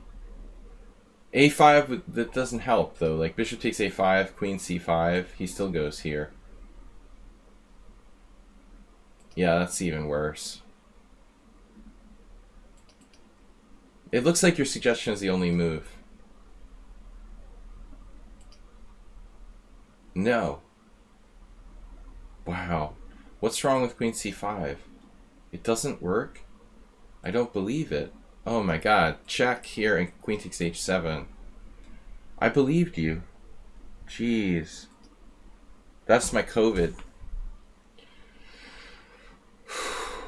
I don't know. Maybe if I played the Winnower on a regular basis, I would be used to stuff like this. It doesn't work. Wow. That's nuts, man. This is unbelievable. So, Black has knight g3, and if bishop e4, knight e4.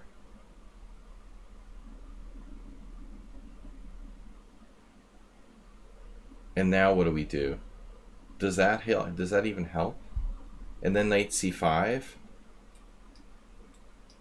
Oh man. Black's up a rook. Oh man. Could do like b6 or something. This is so tricky. What a nice try for white though. So Muleskinner played king d7, which looks extremely scary, but it seems to work. Here, queen e8. And now best was rook takes h1 with like white down the exchange, but the king in a dangerous position. Instead he played here and Muleskinner walks away. But I'm not sure like which square is better. I mean, I guess king c6 is interesting, no? I mean, how do you decide between these two squares? King c7 safer. If bishop check, king b6, and you're out of the woods. Here, white's just desperate now. I mean, a good practical try, though. Just getting back to safety. Yep. He doesn't have enough.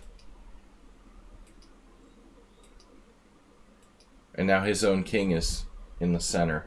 I guess we're going to take on e6, yeah. And now that king is way more exposed than the black king. Yeah, I believe Kakatiri for a second there. I thought we really had only that move. Check, here, check, here, check, here. Wouldn't that be a win? So now we just walk him over. If king f3, queen e4 mate. Wow, that was quite an adventure. I like your opponent's try, you know. That was a good practical try to sacrifice that.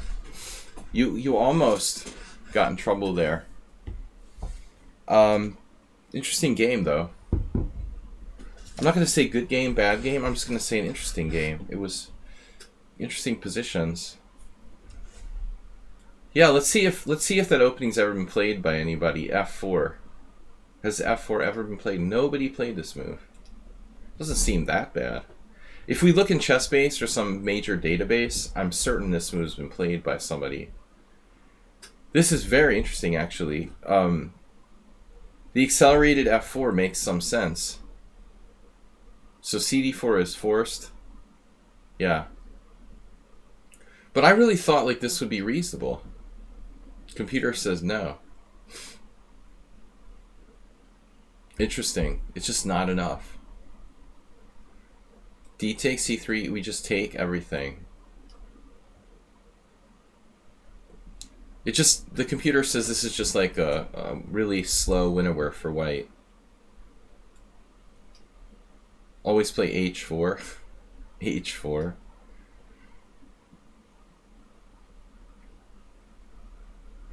I don't think life is so easy, but I guess the expert winnower player would know the difference here. That this is like a very good version for black. I would be kind of clueless, honestly. From my perspective, I would have definitely tried B4 with white. You have to go into this. I wouldn't even know whether you should take the pawn on A5 or not, you know, in the first place. I guess it's an annoying pawn. But let's say like rook B1. Knight E7. Korchnoi would kick your ass. Bishop D3, Knight D7, Knight E2.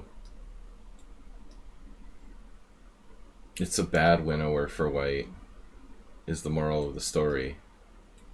Bishop D7. King D7. Where's Uber driver? Don't let me forget not to castle. Would Victor the Terrible play that? King D7, exclam. Clear advantage to black. But in which position would Korchnoi not beat us mortals? Yeah, I mean, he was amazing. He did crumple against Karpov, but he made Tau look bad. impressive player. All right, we've got. Although he put up resistance against Karpov, he won some nice games. Wasn't a one-way match, or the matches they played weren't that devastating. It seemed like psychologically he had some kind of issues against Karpov. He was paranoid. He thought the yogurt was like giving signals. I think his mind started playing tricks with him.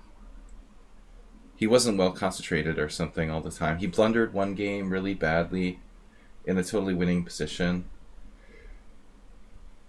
He had a mental block against Karpov. It's easy to get psyched out by the establishment.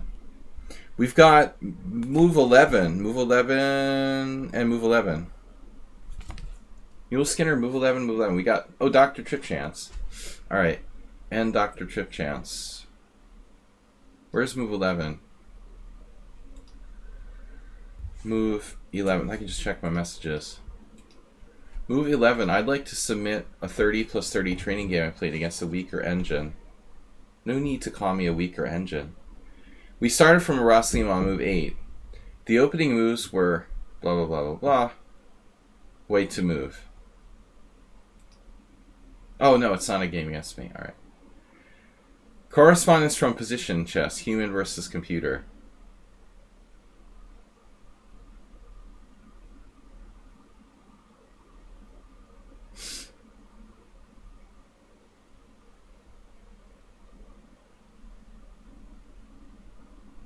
Knight c3, d5.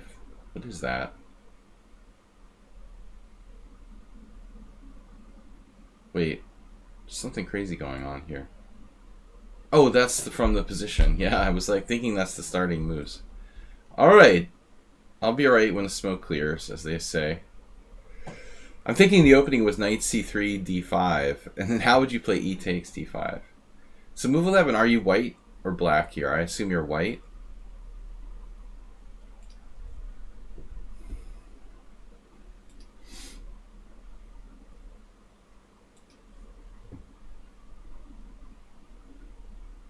It's not an inspiring position. You have a better structure, though. It's probably not a bad position to play against a computer. On the plus side, if you factor in the fact that you're playing a computer, I like the fact that he has these doubled pawns and the position's fairly blocked. If you have to play with an engine, this is probably not a bad type of position to play.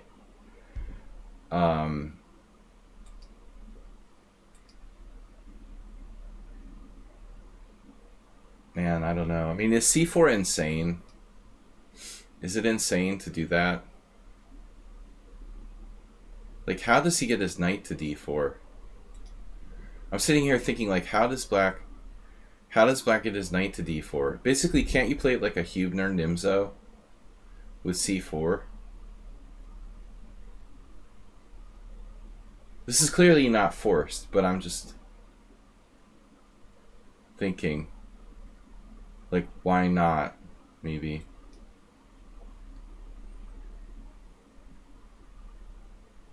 I guess black gets the upper hand on the king side. He doesn't do d5 or anything fancy. Just plays d6 and then something like normal moves. Maybe g6. c4 is an interesting move. There's no games in the master database because this isn't the real position. We don't really know. But let's see the opening moves again. Move 11. Let's see, it's an e6 capture, d3, queen c7, queen e2, e5, knight fd2, knight e7. Alright. So e6 capture is normal, d3 is normal. It looks like queen c7 is kind of a rare variation. Queen e2, e5, knight fd2, knight e7. So again, some kind of semi-rare position. You played this. Computer just like goes d5, of course. So we can still try to play a Nimzo with knight d1 and c4. I just want to blockade. Yeah, this is a scary move to play, man. Pawn takes pawn. I mean, again, move 11 isn't answering, but I'm assuming he's white here. It's possible he's black, but I think he's white.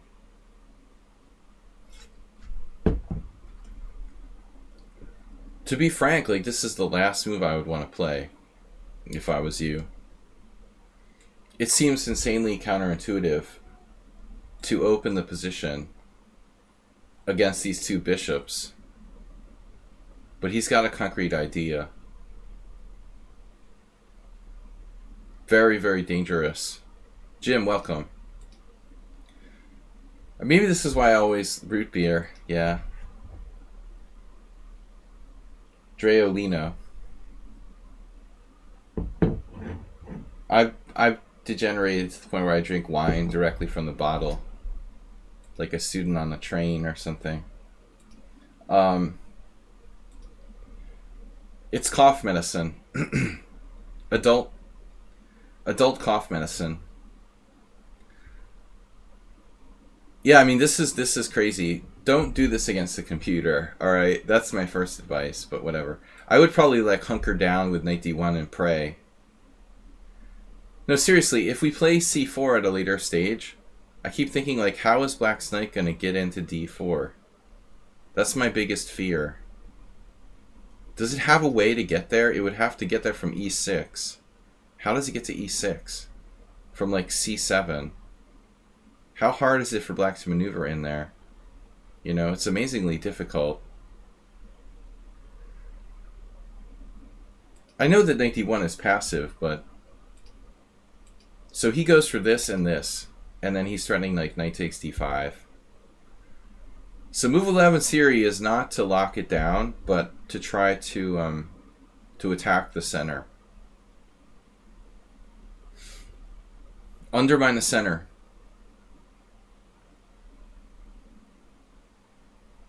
F5, I mean F5 in the Huebner in the Samish Nimzo, for example. This is an important move to attack the enemy center. So if he takes, we have just knight takes d5. Very complicated position, obviously. You know, I'm not sure what's going on. Like, even this variation is confusing. I mean, is Black necessarily in trouble here?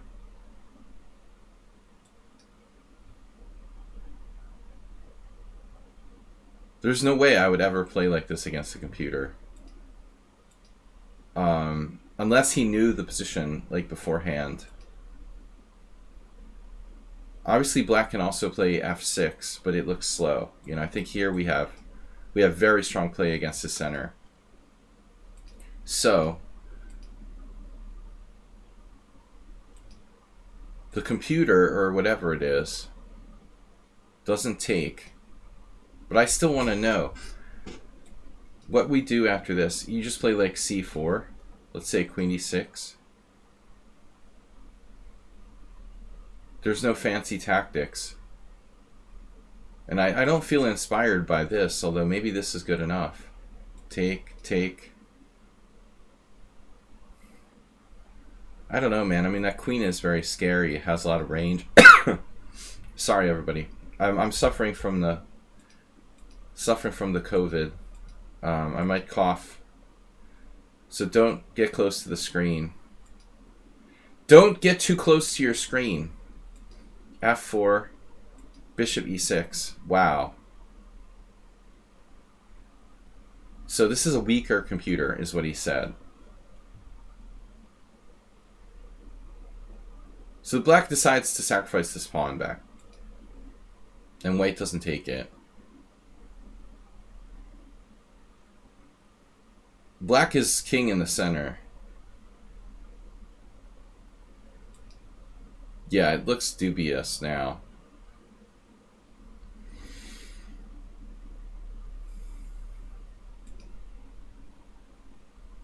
Looks like Black is suffering from serious developmental issues.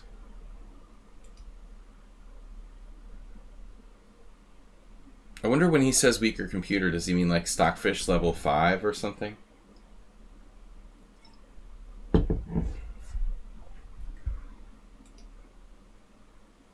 Move 11 is like fearless. Yeah, there goes the good bishop. Yeah, you just have,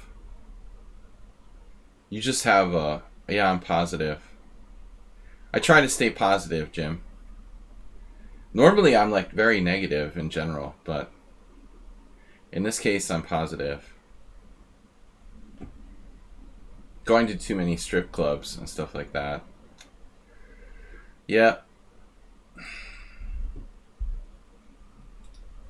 It's probably the fault of some autistic poker player.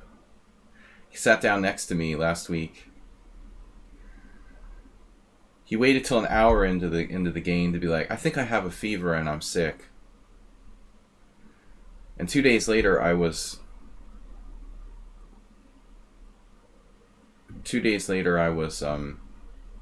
feeling it. It would be nice if he just didn't come. Instead of like spreading COVID for an hour and then being like, oh, I think I'm going to go home. I have a fever now. Although I talked to two of my friends who were there and they don't have it. One guy sitting on the other side of him, or maybe he's just not aware of it yet. That's just a guess, though. I could have gotten it. I don't know. Castles, but I feel pretty good, Jim. Yeah, this looks good, move 11. It looks pretty good. You just refuse to take material. I keep feeling like move 11 is black and the computer is white or something. What is this? What is this? Are you serious? Like you refuse? This is against your religion to take this pawn? I don't believe this anymore. Is bishop d2 really white's best move? Cooking rooks. COVID bits. COVID brother. What's up? COVID, my COVID brother. We got to bond together.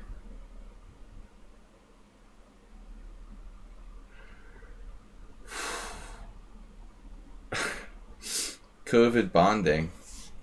Yeah,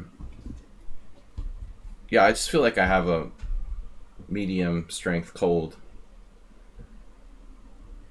Day 10, you're feeling much better. I'm day like 3, and I feel the same as I felt on day 1. It's really not changed at all. Even my throat hurts less than it did in the beginning. I don't understand. You're afraid of rook f5, so let's say takes rook f5.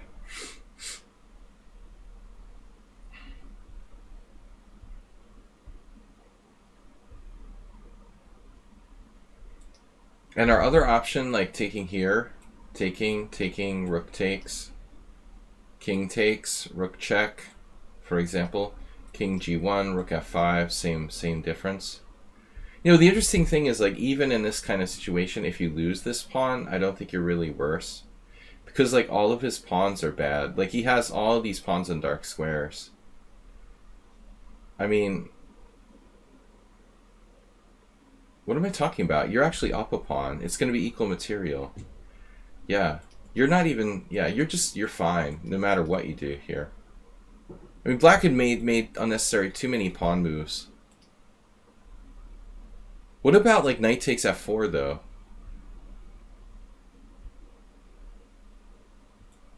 Bishop takes, rook takes, queen takes e5, queen e5, knight e5, that kind of ending.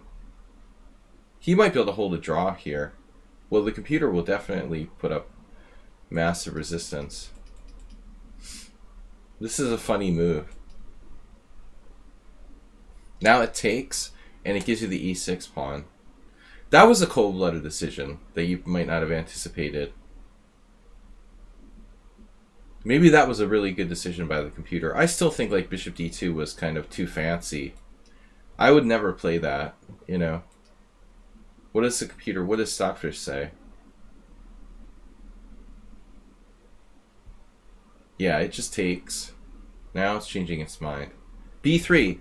I swear to God I thought about b3. You know, to be honest with you, I would play b3 before I would play bishop d2. Bishop d2 seems like a waste of time. If he plays knight takes f4, we have to take it anyway. I don't know. No, b3 makes sense structurally.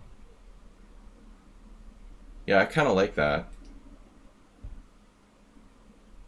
I don't know. I would have taken, though, to be honest with you. It's interesting. b3 is the best move according to Stockfish. So it takes here. You take that. Anyway, that was weak. I think it made a good decision. And black would probably... Black should probably be able to hang on here with active play. This looks really bad, Holmes. I don't like queen h3. I hate that move. Like, seriously, I don't know, man. Queen h3, you're thinking of attacking, but it looks like your queen is a little bit out of play over there. Your queen is so strong in the center here. It has so much, you know, insanely strong radiation. Though it does block the rook. Queen h3 feels kind of a little bit out of play.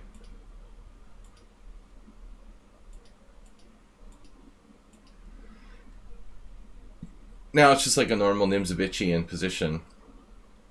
Honestly, move 11, are you playing like a 2100 computer from the 80s or something? This is like the fidelity, like my old... It looks like you're playing like... Yeah, judging by the computer's play, you're playing like a Radio Shack model, like 2100 or something. That's what I think we're playing against. Or maybe somebody's phone. I was afraid you were playing like some modern engine or something that was on a lower level. But I'm beginning to suspect that we're playing some kind of like 80s Radio Shack standalone computer. In which case we have good chances to win. It's weak, but it's also human-like. Yeah. Yeah, I have to like retrain myself to think about playing computers in terms of like actually winning. When I quit playing computers in like 2003, I basically gave it up for good. The DGT board.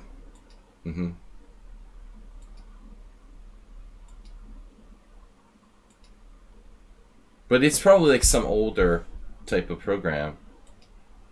That's why it feels like you're playing in 80s. Like, its positional play is pretty bad. It's got all of its pawns on the wrong color. You know, like, Stockfish ain't gonna, like, let this happen to itself strategically. It's strategically outplayed like an 80s sort of engine.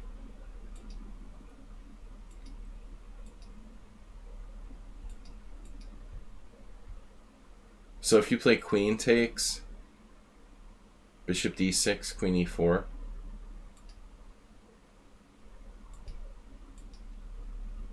This was calculated. And rook d8, you have a tactic. Bishop takes c5.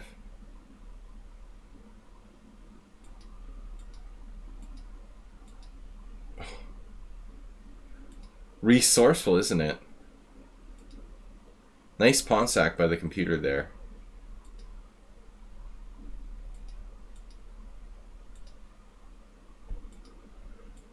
You let it sort of slip away like an eel.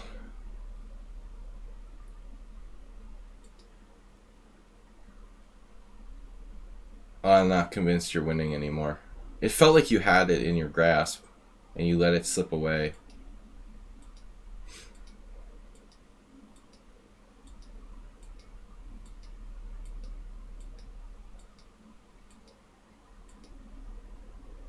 Outside pawn. It's a serious problem. If he puts his pawns on like g6 and h5, I mean, that's the problem, right? So h5. You played bishop e2 to play c3 or what? You decided to play b4, wow. Interesting idea. King e6. It needs to get those pawns off the dark squares.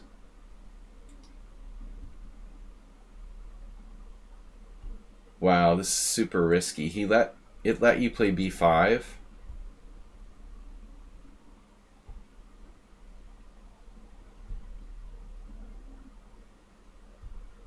You should consider playing b5 here.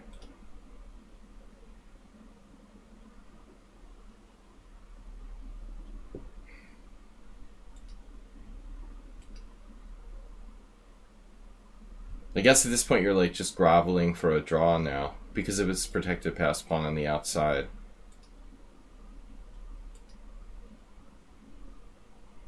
I'm not sure you should even do this.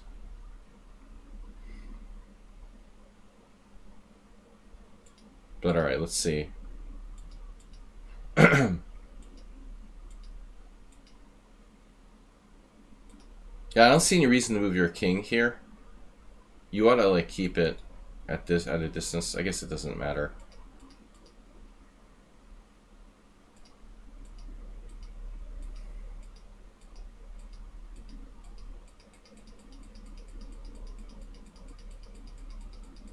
Now you were really having fun. It put his pawn on the wrong color. He's trying to set the world record. We're having fun now. It's grinding you down. Uh-oh. And a draw, finally. Alright, good game. Yeah, I don't know. It looked like you were virtually winning. Until that f3 mishap. You know, where it got to play f3 and bishop takes h2 check. If you don't let that happen, you know, it seems like it's nearly lost because it's put too many pawns on the dark squares. My impression was that that's where you screwed up, you know, leaving it with an h pawn when there's no chance that you can win anymore.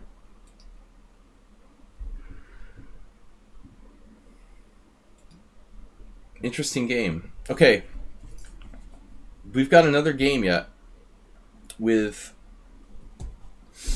Mr. Bullet Chess, Trip Chance. Wait, Dr. Trip Chance, you submitted a game.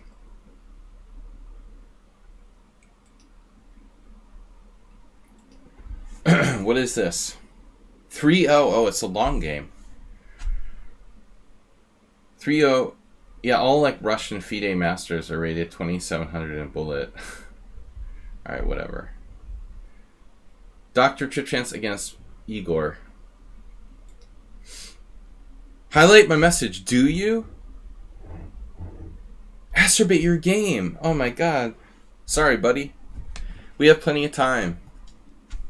Masturbate your game didn't get on the list. My bad.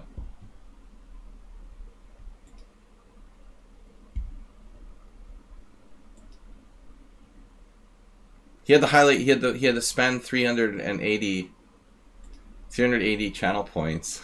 Can you afford it? Sorry to make you spend your channel points on this, man. Masturbate. We almost forgot him. Alright. Yeah, we should do Asturbate's game first. He did submit it before Dr. Trip Chance. I just forgot to add him. Alright. Always entertaining. Asturbate is black. Then we'll do Dr. Trip. Knight f3, g6, d4. C takes d4, knight takes d4, bishop g7. And then the epic c3. Yeah, that's always makes your blood boil when they play c3. So, what I'm kind of curious is, like, who's the highest rated player ever to play this move? Andrei Dashko, 2359. Josef Friedman should be... He should have his FIDE... He should have had his FIDE master title stripped for playing that against Wikovic and deservedly lost. Frank Josef, Hungarian. There's a 20-for-1 player who played it. Jakob Filipek. Unbelievable. And what a disgusting move for white. Nobody over 2300 should be guilty of playing this move. Alright. Knight f6 attacking the center. And this is provocative. Astrobai's going to like transpose to the... That's a very provocative move, man. You're going to transpose to the c3 Sicilian after e5. e5, knight d5. Transposing to a kind of funky c3 Sicilian. But objectively, I guess the best move is knight c6. But anyway, this is a spicy move. And Frank Joseph played knight d2 here. Difficult to recommend something other than e5. So I think e5, knight d5 with a weird c3 Sicilian. I mean, this pawn looks kind of overextended. And if f4, I don't know. I suppose castles with d6 on the way. I don't trust White's position, really. So Astrobai's opponent, okay, bishop d3, a new move. This makes sense, though. You know, it might make more sense than the other guy's move. Honestly, knight d2 gets in the way of the bishop on c1. This actually seems more natural. I think I like this better than knight d2. Castle. And then obviously he can still play e5. Here, knight c6. I'm surprised we haven't transposed to some games. And now White plays really bizarrely knight f3. He's already wasted time with c3, and now he's going to move his knight back to the f3 square. So now you have d5. Yes.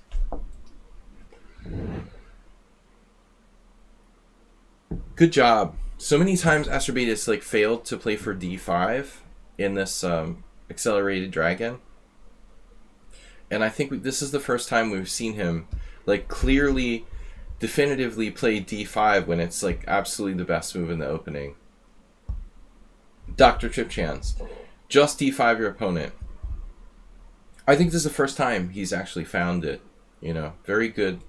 So you're making progress here, like destroying his center. Not the routine d6. I mean, in fact, d6 might be a good move to try to play for a win, where you don't trade the center off. You keep it more tense. But he has not found this type of move before. You know, he's normally played like a6 or something. How many times has he played a6 just when he didn't know what to do? And now he takes it to his opponent with d5. And now e5 is a blunder. White has to either play the Kali system. White is playing the Kali system. Dude, look. It is the Kali system. Kole, whatever. Kole. Seriously, after 92, it literally transposes to a Kole system.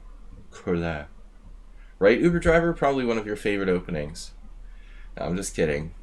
Uber likes the classics. 92. And then what do you do? You know, that's the question.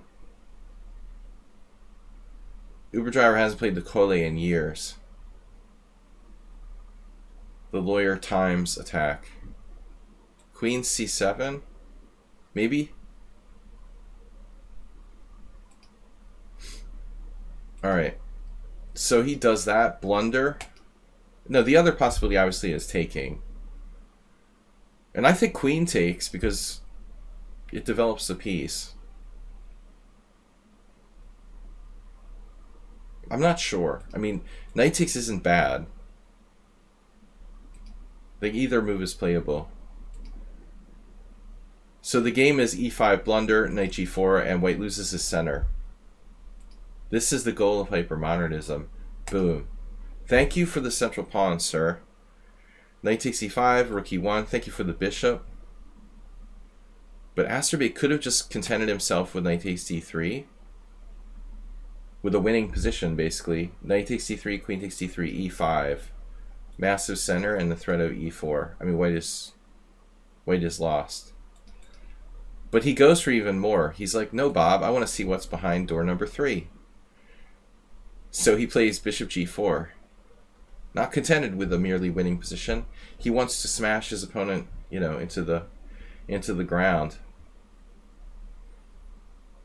Now, obviously, the downside is that he simply plays knight d2. Now you went berserk. I mean, I think when you have a winning position, you should keep it sort of. Yeah, I mean, keep it kind of simple. I don't know. He plays now a murky move, d4, which is probably okay. Fischer snapped his bishops off. I mean, yeah, my temptation is to take this and play e5. I'm not sure, I think that's what I would have done immediately, but put the bishops on the long diagonal. So this is like take here, takes, and then like e5, h6, bishop e6.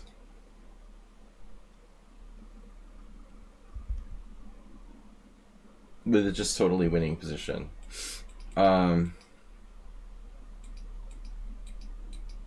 This is a little provocative. Obviously, white, I guess, has to play like that or something. It looks like c4 would be a good idea.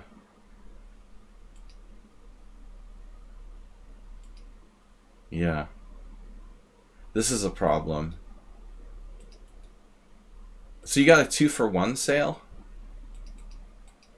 He got one, you got one. And now you're getting another one. Now you're getting a rook. And you're winning the exchange. And now you're up a rook. Nice. You pulled a fast one. Anyway, Astrobate, the point of the matter is that you played d5 correctly against one of these people that just doesn't know how to play against the accelerated dragon. He has a little bit of counterplay. This a-pawn is a nice asset. Well, it was anyway. He didn't want the a-pawn. I would take that pretty quickly. Although black has queen b3 threatening rook there. I mean, he's lost anyway. But he took the e7 pawn. This one is far more dangerous.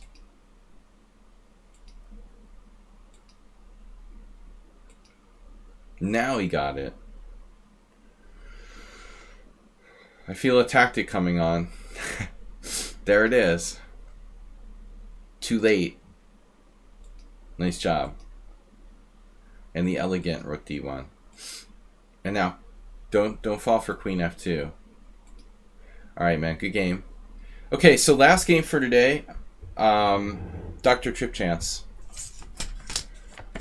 Sorry for forgetting you, Astrobate. Was a fun one.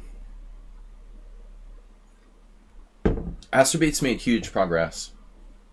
He's been a faithful follower of the stream and working a lot, playing a lot of practice games on his own, so with little help from me and then tons of playing time, he's changed his whole style from a cheapo based beginner to more of like a mature all-around player. All right, we are going to do the last game now. Finally, Dr. Trip Chance. Dr. T. Dr. T's Pierogies. E4, C5, Knight C3. And he's a favorite, his favorite opening is the Grand Prix attack. It's funny, though, that Dr. Trip Chance plays the Sicilian. Ubi driver. Thank you guys for supporting the stream. Cooking rooks earlier.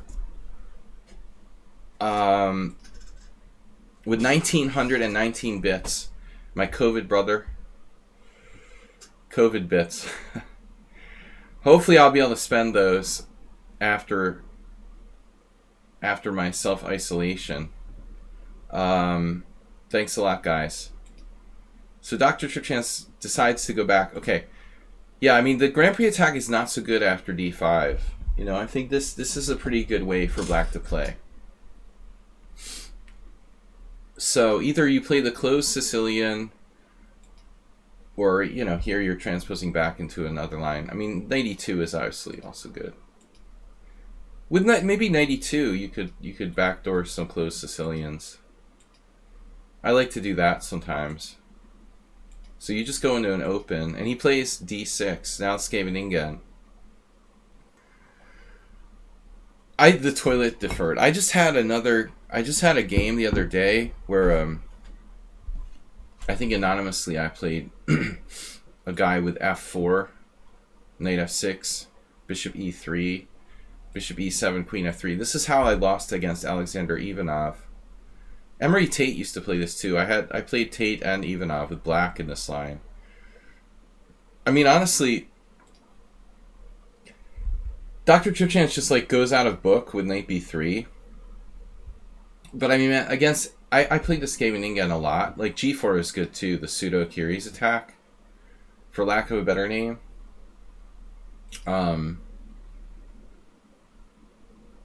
I feel like this is like black's literally most passive variation of the Sicilian. I mean, that's coming from someone who I played the Scheveningen. I tortured myself for like 8 years playing this setup for black. You know, usually with knight f6 on instead of knight c6. But still, I feel like if you're gonna play the open Sicilian, you know, this is not the place to play knight b3. I mean, it's such a passive line for black. All these moves are very, very good. g4, f4. Or, you know, bishop e3, though bishop e3 will transpose to an English attack. I like this f4, though. This variation with f4, knight f6, bishop e3, bishop e7, queen f3. That's the first game I ever lost to Alexander Ivanov. Black has to be extremely, extremely precise, or he dies against this. I'm just saying, you know, so I think that if you're going to play an open variation, this is the last thing I would go out of book against. But alright, whatever. You played knight b3. It's just like anti-theory move. I remember somebody who had played bishop c4 in the opening, Uber Driver. Somebody, you mean Bishy Fisher? Bobby Fischer? Yeah, but not here. Not against knight c6 and e6, maybe. Yeah, he would do it in the normal move order. Fischer would probably even play it here. Now we get into classical, sure. But it's not that great, you know, the Fischer Sozin just isn't that great. It's okay, you know, honestly. I've played bishop c4 a lot. I mean, I just know it's okay. It's not the best line. So knight b3, interesting. Knight f6. You're just like playing like random moves. So bishop d3. Yeah, I mean, I would think like black could play like d5 here, for example. There's one game where someone actually did this. It kind of makes sense, you know. I mean, if white's gonna play knight b3 and bishop d3, then black can do whatever he wants. Speaking of acerbate,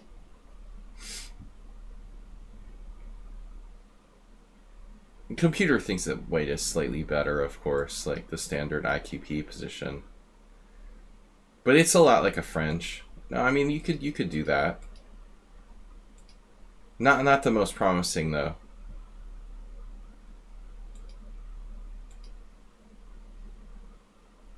So this could transpose, where basically Dr. Tripchance gets to Scheveningen a tempo up.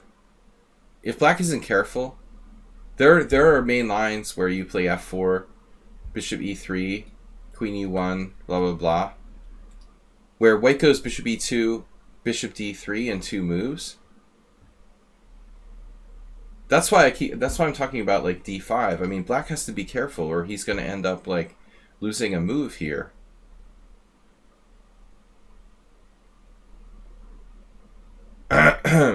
Maybe a5's a move.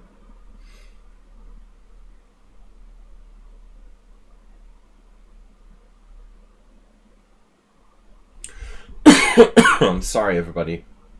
Fighting the COVID.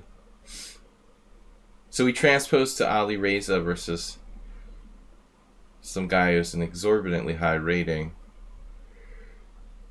I mean, it seems like there's rating inflation. Like every random grandmaster now under the age of 30 is like 2680. It seems like there's just this club of everyone like took all the rating points. They all like migrated up to the top. We have rating poverty below 2600. Man, I saw a game yesterday where somebody who was like 2600 just played horribly. Like it was like they played like they were like 1700. The rating system is broken. Yeah, so this bishop d3 is not that bad. It feels like it should be d5 for black. Maybe now it's even better. Now that you've played king h1, you know, like BFD with your king h1. You know, I think that matters even less. In fact, maybe black should play knight takes d5. We could do like a Schieber-Spieler. Of course, there you have queen h5 potentially.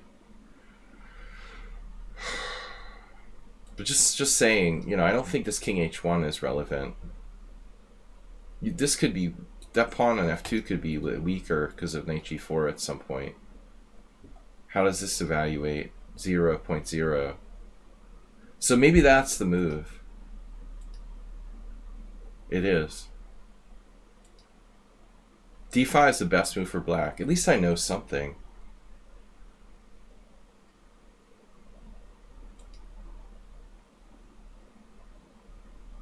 So king h1 is possibly a serious mistake because of d5.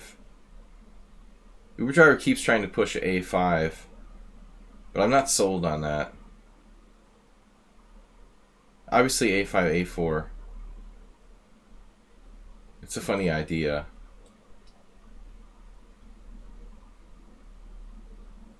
It's interesting. It is playable. But I'm not in love with going there. You know, that's totally overrated. But I really like d5. Would this not be good? I was worried about queen h5. But apparently it's nothing. Yeah, so black can just as easily take with a knight. See, the problem with your bishop on d3 is that it's not on e2, therefore you don't have the pressure on d5. You don't have as much pressure on d5. But I mean, even if this was like a Boleslavsky, like what if this was like a bishop e2? You know, bishop e7, castle, or whatever you call this. Do your king h1 now. Mestel, Spielman. d5 is still a good move. And nobody freaking played it. Look at that. 6 games, including John Spielman. See, people are like, Spielman is an endgame expert, right? Spielman, a 2400, another 2400, a 2300, Olivier Touzane, who's a 20, and I am. Not one of these guys played the best move, which is like very possibly d5. They're paranoid to have an isolated pawn. Everyone's like, oh my god, an isolated pawn. You know. But this king on h1, just not really relevant here in this IQP position. f2 could get to be a weakness. The Tarash. No, I mean, okay, a6 is alright. But let's see the game. So bishop d3. So I'm just saying, if black's not careful, he's going to end up down a tempo in a kind of standard position. Right. If you do d5 now, it's like e5 and white's better. So he does b5. Schmaltz Lugi, New York Open, 1999.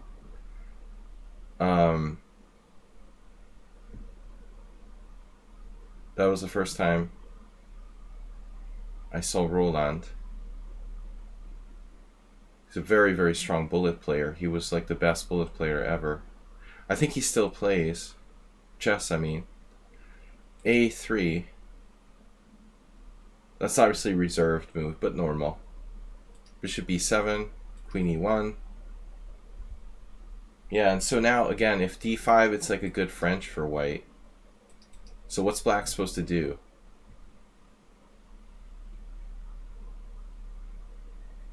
This is a standard kingside fortification for black.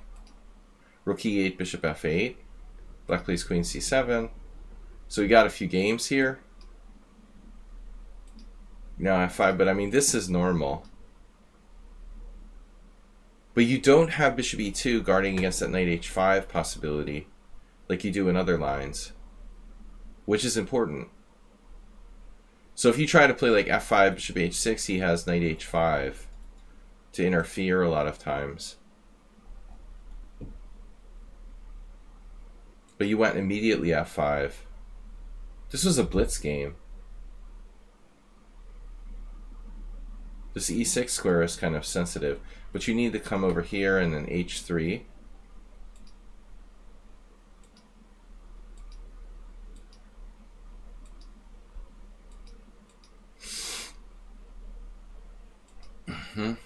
So this is a good point of his move rook d8. You know, he was able to play bishop c8 now, coming back to defend the e6 square. And that's kind of like something that, I mean, I think Kasparov did in the Scheveningen. Yeah, you don't want to be playing e5 in a lot of cases. You'll lose control of the d5 square. It's pretty ugly. This guy defended sensibly. And after bishop g5, he broke with d5.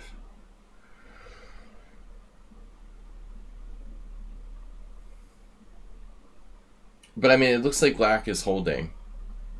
He's done a good job. You know, getting the rook across so it's relevant. He could have also gone there. But he got back and he defended his e6 square. I don't know about d5.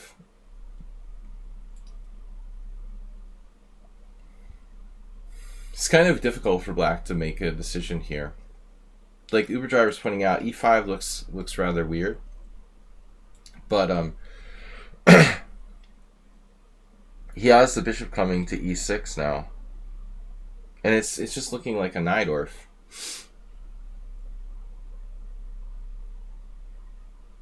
If queen h4, h6 takes, you know, giving up your extra bishop, not that impressive. If you go over here, probably knight h5 trades off your good bishop again, and then like here allows knight g4. So you've got to be like careful where you go. He didn't want to risk it. He plays d5. This is sharper. Yeah, I mean d5, I don't know, man, that can't be good. No, d5, come to think of it, is pretty crazy, right? I mean, he's like in trouble on h7. Are you serious? So if you take, he takes on d3. Okay, yeah, this is playable. d5, he takes d5, knight takes d3, queen takes, pawn takes. But white has no bad pieces and no weaknesses, so you're okay. You won the pawn. It's like Nimzovich. Nimzovich don't want to take that pawn. It like opens his bishops. No, but it's with check. You got his bishop with check. You're up a pawn.